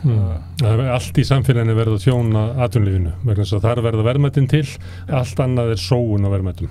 Já, það virðist, ef til dæmis einhver stundar rannsóknir bara rannsóknirna vegna og kemst að einhverju niðurstöðum bara þeirra vegna, þá sé það bara einhver sóun út í loftið, því að það er ekki hægt að mæla það að minnskast ekki á þeirri stundu sem einhvers konar hagvaxtarauki.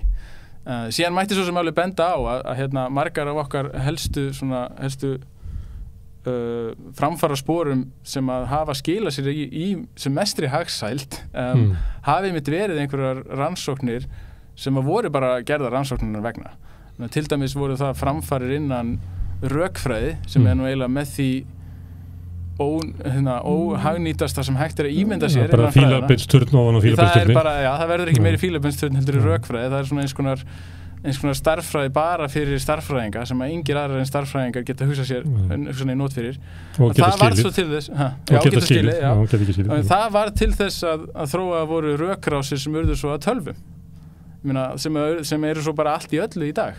Án þessara rannsóknir sem voru bara gerðar sjálfur vegna, þá værum við ekkert hér í dag með þessar tölvur og hvað þá internetu og svo framvegis. Og hvað þá gervigreind. Og það má líka taka dæmi af gervigreind, það er stundum látið eins og gervigreind hafa verið tilengst hjá Google eða þessu fyrirtæki OpenAI. Það er nú síður en svo. Þetta eru öll gervigreind hefur orðið til í háskólum og það er fólk þar sem að var að berjast við að rannsaka mögulegar tegundir af gervigreind án þess að nokkur hafði nokkurn áhuga því. Nokkur trú á því.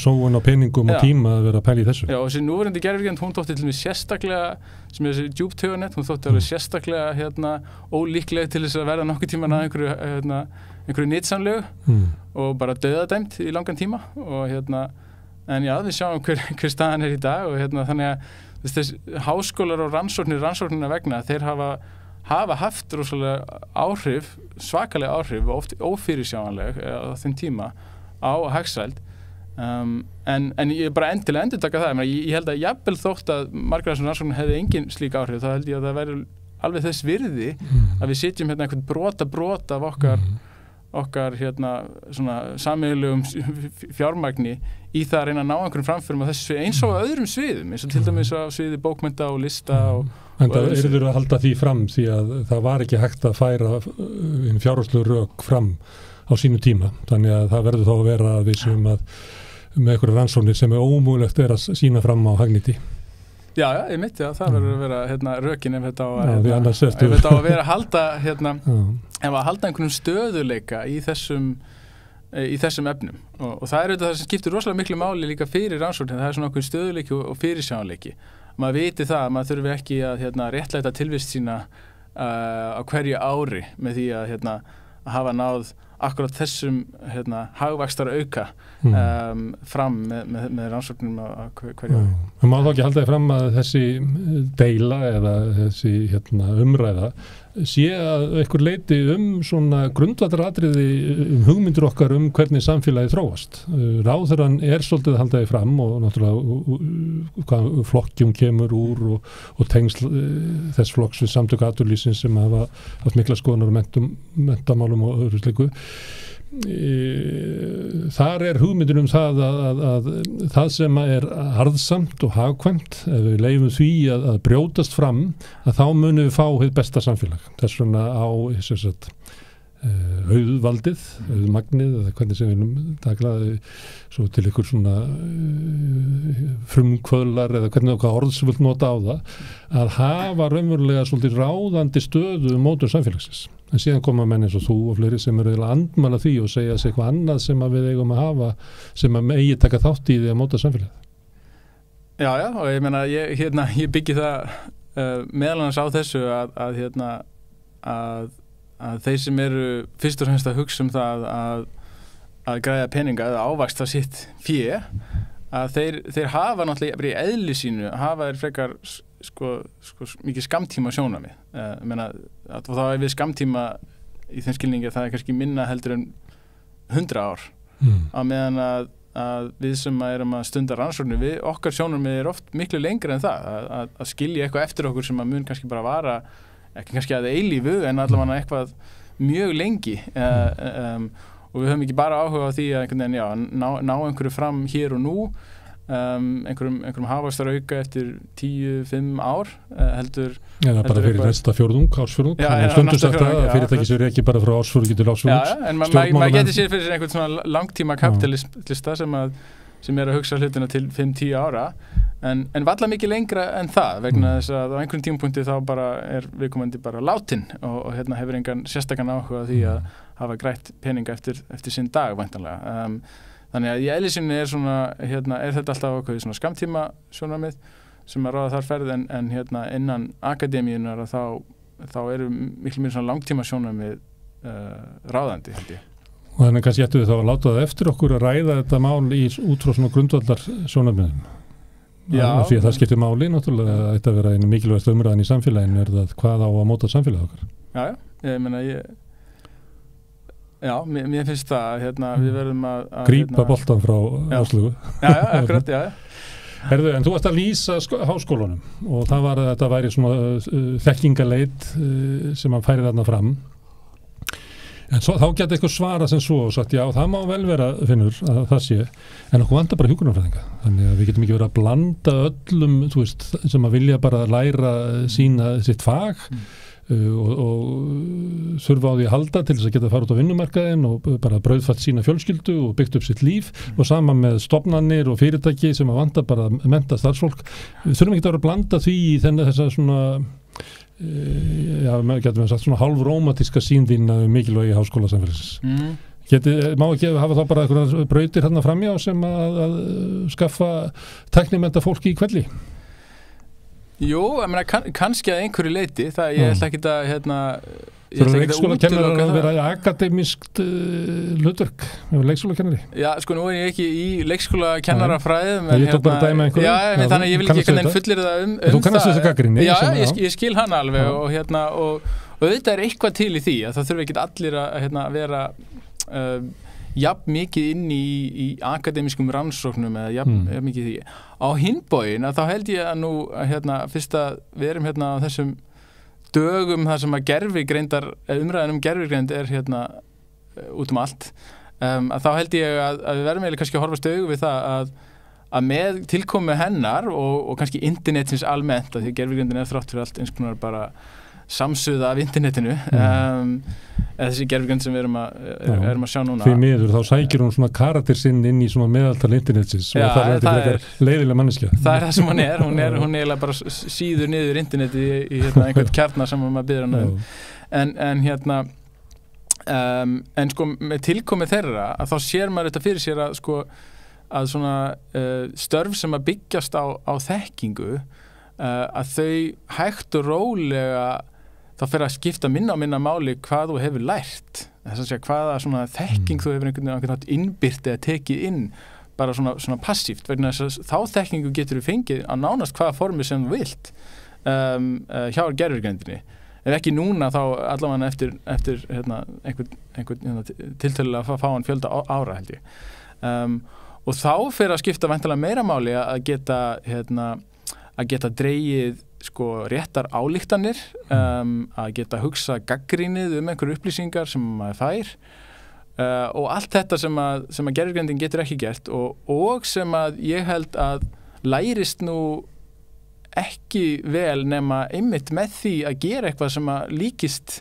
akademískum rannsóknum ansi mikið þannig að ég sé ekki alveg fyrir mér að það sé hægt að aðskilja þetta þennt alveg svo auðveldlega ég meina kannski að einhverju leiti er hægt að gera það en einu sinni skilur það ekki sem markmið, það er ekki klókt markmið Nei, ég sé ekki alveg fyrir mér hvernig það á að vera einu sinni framkvæmanlegt því að einu sinni spurði það minnum við að einu sinni spurði Páll Skúlason í frægri grein, er hægt að kenna gagnrýna hugsun og ég held að hugmyndin bak við titilin hafi verið hvernig ætlar að segja einhverjum að vera með gagnrýna hugsun er það ekki í raun og veru þátt að biðja viðkomandi að gagnrýnislaust einhvern veginn að meðtaka einhverja aðferðir en er kannski gagnrýnin hugsun eitthvað annað heldur en það sem að þú þarf að koma frá þér sjálfum og ég held að sé eitthvað til í því og ræktast upp í samfélagi eins og háskóla Já, og það fáist bara með okkur þjálfin í því að stundana og það er eiginlega bara það sem gerist í rannsóknum en ekki í einhverju svona passífu námi sem er hægt að gera sem hættir að aðskilja alveg frá þessum rannsóknarhluta háskólans. Þú lýstir háskólanum áðan og svo lýstur veikleikum atvinnulífsins, hagnaðardrifna fyrirtækja sem að sjá kannski 10 ár fram í tímann. Þú varst rausnalegur, ég vildi gefa þeim bara 3 mánuði. En það var annað fyrirbæri sem ég var með sem var ráðuneytið. Hvernig virkar, er það líklegra til þess að skynja þarfir samfélagsins heldur en háskólinn? Já, ég náttúrulega hef ákveðnar efasemdir það.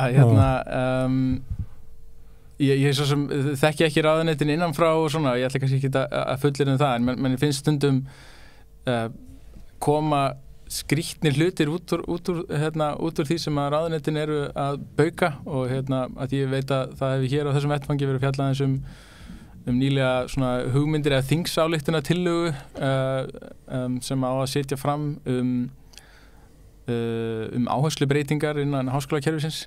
Já, það eru líka með að finna fólk sem gæti lesi út úr þessu ykkur stefnu.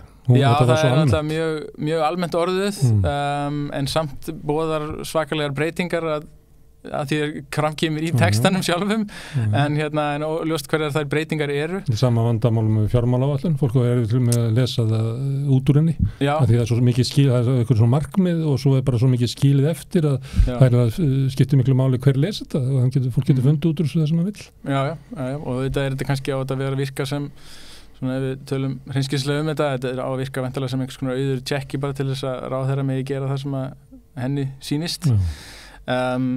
En í þessu tilviki þá finnst manni svona sérstaklega svona skrítið að sjá suma hluti í þessu stefnu eins og til dæmis áherslan á þessar svokölluðu STEM eða síðan STEAM greinar, það er að segja STEAM og það hefur að vera svona vísindagreinar og svo er A-inu bætt þarna inn. Viltu kannski fara yfir skammstofuna svo að hlustendur kveiki? Já, það er sem sagt S stendur fyrir Science og T fyrir Technology, E fyrir Engineering og svo kemur bætt þarna við A fyrir Arts og M fyrir Medical Science, þá vantarlega, Medicine. Og A-inu er þarna bætt inn sem fyrir Arts og það er útskýrt í þessari þingsályktunartillögu sem svona listir sem er svona ein þýðing á orðinu Arts en það er alveg hygglust ekki sú þýðing sem var ætlunin þegar þetta STEAM hugtak er sett fram það er ef maður bara fletti því upp að þá sér maður að það er verið að tala arts í skilningnum þeim skilningi sem að því er oft gefið svona í Bretland og Bandaríkjunum þar sem að arts er Þú ert í slíku? Já, ég er í arts í svona bandarískum skilningi, brössum skilningi það er að segja öll hugvísindi og bókmyndir og líka svo sem við köllum listir en það er svona hálfgert aukaatriði í þessari skilgreiningu arts er í raun og veru öll allt svona sem að fylgir með öll hinn vísindin fræðin en það verður gerðigreind sem að þýtti það já, geti verið og en það virðist svo hafa áhrif á stefnuna það er þá talað að það er sérstaklega takin listaháskólan en aldrei minnst á hugvísindi og félagsvísindi þannig að þetta er orðið mjög skrítin svona blanda af hlutum sem að eiginlega virðist inkludera öll vísindi og fræði nema hugvísindi og félagsvísindi sem að manni finnst svona áhugavert bara út frá því til dæmis að þetta er kannski það greinar sem að hugvísindi og félagsvísindi sem að helst svona er í því að gagnrýna ráðandi öfl hverju sinni þannig að það er svona svolítið eins og að sé verið að segja já nú eigum við að setja peningana í allt nema þessar raddir sem að gæti mögulega gagnrýnt okkur og gagnrýnt það sem er verið að gera og væntanlega þá sem að eru mögulega ekki að skila neinum svona beinum arði í fyrir fyrirtæki heldur, gera það eitthvað annað. Þetta finnst mér svona mjög varhugaverð þróun, menn ég hef ekki séð þetta sem svona markmið stjórnvalda annar staðar og ég hef haldið svona að þessi frekar á svona, ég meina þessum svona þrátt fyrir allt miklu velmeguna tímum sem við lifum á að það sé þá allt í lagi að alla minnstkosti halda í það að setja fjármuni í svona að efla þessi svið sem að þrátt fyrir allt eiga að vera þau svið þar sem við fjalla til dæmis lýðræði, hættur sem steðja að lýðræðinu og annað slíkt sem að er nú allstaðar í kringum okkur og svo sem hér líka á landi er mikið rætt í dag og það eru hvergi stundar rannsóknir á þessu innan tæknigreinana eða svoleiðis þannig að mér finnst þetta svona skjóta skökku við og margt akkurat núna sem sérstaklega með alla upplýsinga óreiðina, alla umræðina það og polariseringu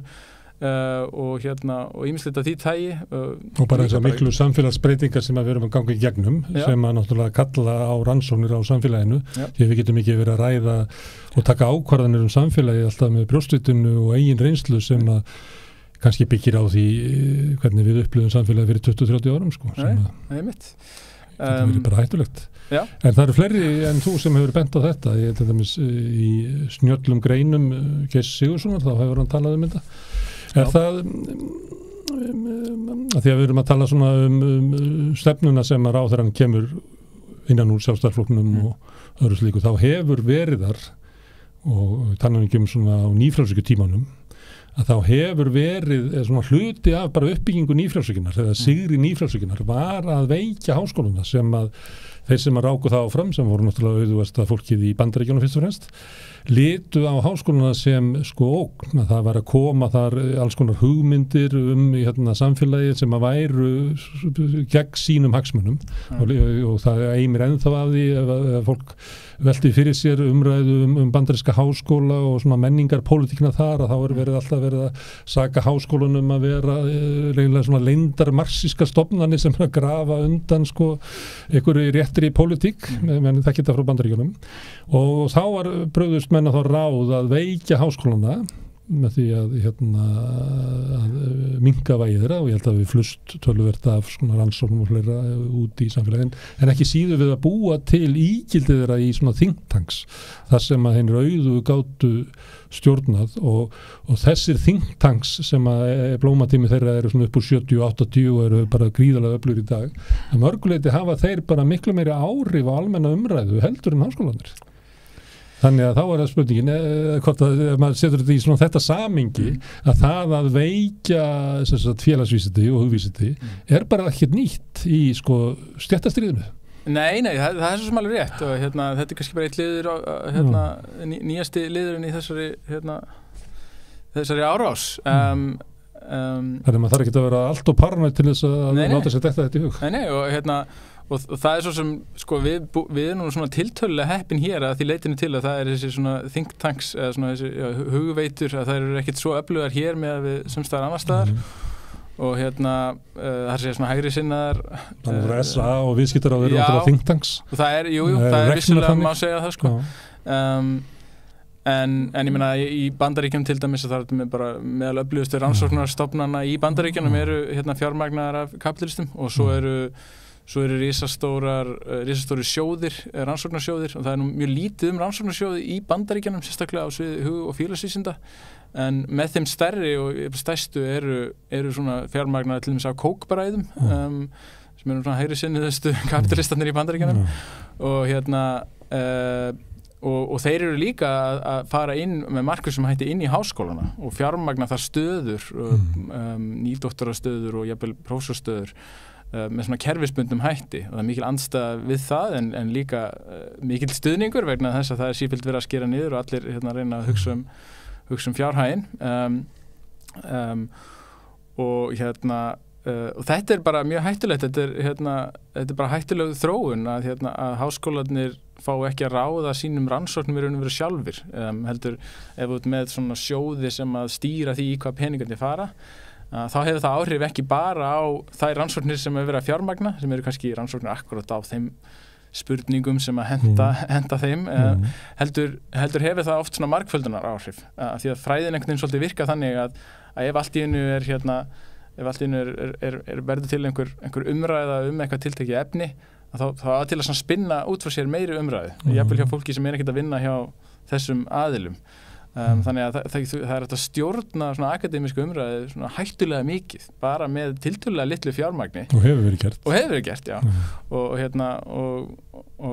það bara mjög varhugaverst en ég held sem betur fer að þá séum við með þannig styrkjaumhverfi á Íslandi að við erum með tiltölulega öflugan þrátt fyrir allt rannsóknarsjóð hingað til hefur hann verið öflugur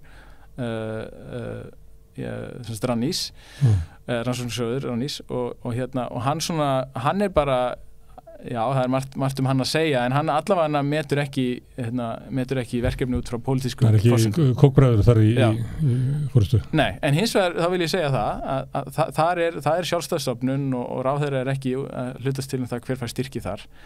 En það hættuleg þróun sem við sjáum núna að ráðherra nýbúin að setja stofn sín eigin sjóð innan háskólamálaráðuneytisins þar sem að starfsmenn ráðuneytisins eru farin að velja úr hverjir, að því að virðist, eins og ég hef best séð, farin að velja úr hverjir fá þessa styrki og þetta eru 2 milljarðar ef ég skildi rétt á ári eða eitthvað álíka og þetta eru rosalegir fjármunir og það er mjög hættuleg þróun að þessi vera að taka svona ákvörðun inni í ráðuneytinu og sérstaklega og líka mjög hættuleg þróun að þessi vera að eyrnamerkja styrkina fyrir ykkur tiltekn tegundir af verkefnum. Sko held ég allir sammála það og ef maður skoðar svona rannsóknir á það hvernig á að setja upp svona styrkjakerfi að því opnari sem styrkja kallið að segja bara hér eru bara styrkir og bara þú sendir inn það sem að þú vilt rannsaka að því þú ert sérfræðingur í þessu og ert þar að leiðandi að fara að stunda góða rannsóknir af því. Ef þú þrengir efnið þá neyðir fólk til að segjast að stunda rannsóknir á efnum sem það hefur kannski lítið sem ekkert vit á úr því koma lélega rannsóknir og svo rannsóknir á einhverju sem að kannski skiptir litlu máli í reynd sko. Og hugmyndin náttúrulega svo að þessi 3 eða 5 sem eru í nefndinni sem veitir styrkina vitir umverulega betur heldur en allt háskólasamfélagið hvað er eftir svona verð. Já, það er mjög sem held ég forsenda. Já. En sumt í þessu umræðu þá velti maður því fyrir sér, ég hef tekið dæmi hér ofta því að þessi vilji ráðherrans til þess að stýra því hvað fólk lærir, þá tekið alltaf dæmi að það kemur fram í endurminningum Angelu Merkel, að hún lærði efnafræði af því að þýska alþjóðlýðveldið taldi það vera eftirsóknarvert, hún vildi læra eitthvað allt annað, en það var bara, það var ekki í boði að því að vantaði efnafræðinga í þýska alþjóðlýðveldið. Þetta er náttúrulega þetta er svolítið kostulegt að sambærileg krafa sé að koma frá ráðherra Sjálfstæðisflokks. Já, einmitt. Ég meina til þess að það gangi upp þá þarftu líka að ekki bara að segja fólki hvað á að læra, heldur líka hvað á að vinna við seinna. Þannig að þetta fara að takmarka frelsið sem að hægra fólki á að vera svo umhugað ansi mikið, ekki bara í því náminu sjálfu heldur líka síðan starfinu að því loknu. Annars náttúrulega gengur þetta aldrei upp. Fólk bara velur sér að vera stjórnmálamaður í stæðan fyrir að vera efnafræðingur eins og Merkel gerði. Nei, ég held að það þarf að hugsa þetta öðru sér, sko, háskólarnir, þeir bregðast bara við því það sem að eftirspurn er eftir hvað námið varðar. Og það er það er stærsti þátturinn sem að móta námið, það skiptir máli að það sé í boði nám og þessi ekki allir feldur á fyrsta árið þessu fáið þar fyrir eftir. En það er þá svona, við getum kallað valdreifð ákvörðunum uppbyggingu háskóla samfélagsins á móti svona hugmyndum sem er að við ættum eiginlega miðstýra svo betur. Af því að við erum ósátt við hérna lýðræðislegu niðurstöðu sem kemur út úr vali nemenda. Já, það má segja það og núverandi kerfið þetta er líka gott að þýðitinu til að það verðlaunar það er deildir þar sem að kennslan svona fer gott orð af kennslunni ef að fólk hefur heyrt að það sé gott að stunda námi í heimspekinni að þá er það líklega til þess að skrá sig ef að maður er með tiltekinn pláss og í þessu og hinnu og það er á að skrá sig í það að þá óháð því hvort kennslan sé góð að þá náttúrulega þá fær fólk ekki að velja sér frá lélegri kennslu eða eitthvað svoleiðis og þannig að það er svona ákveðið vopn sem að nemendur hafa þetta sem í núverandi kerfi sem er held ég bara gott aðhald fyrir okkur notendastýrð þjónusta. Já, og ég meina og þetta er það má takast á það hvernig á að fylgjast með kennslu háskólakennara en sko í núverandi kerfi þá er eiginlega ekkert fylgst með því og við höfum eiginlega bara þetta að ef við erum óvinsælir kennarar þá skráir fólk sér ekki í námskeið sem við kennum og það er held ég bara alveg ágættis system að það virki þannig að fara síðan að einhvern veginn að sé einhver yfirstjórn sem er að athuga hvað er þetta að kenna og hvernig þetta að gera það og segja þér fyrir verkum og svo framvegis ég held að það sé ekki gott kerfi. Nei, kom ekki með betri niðurstöðu. Nei. Herðu Finnur, takk fyrir að koma hingað og spjalla með mig þetta mikilvæga mál. Já, takk. Og við flettum og snúum okkur næsta máli. Samstöðin er í eigu hlustenda, áhorfenda og lesenda. Þú getur átt samstöðina ásamt öðrum félögum í Alþýðufélaginu. Þú getur gengið í Alþýðufélagið á samstöðin.is Þar er hnappur sem segir skráning.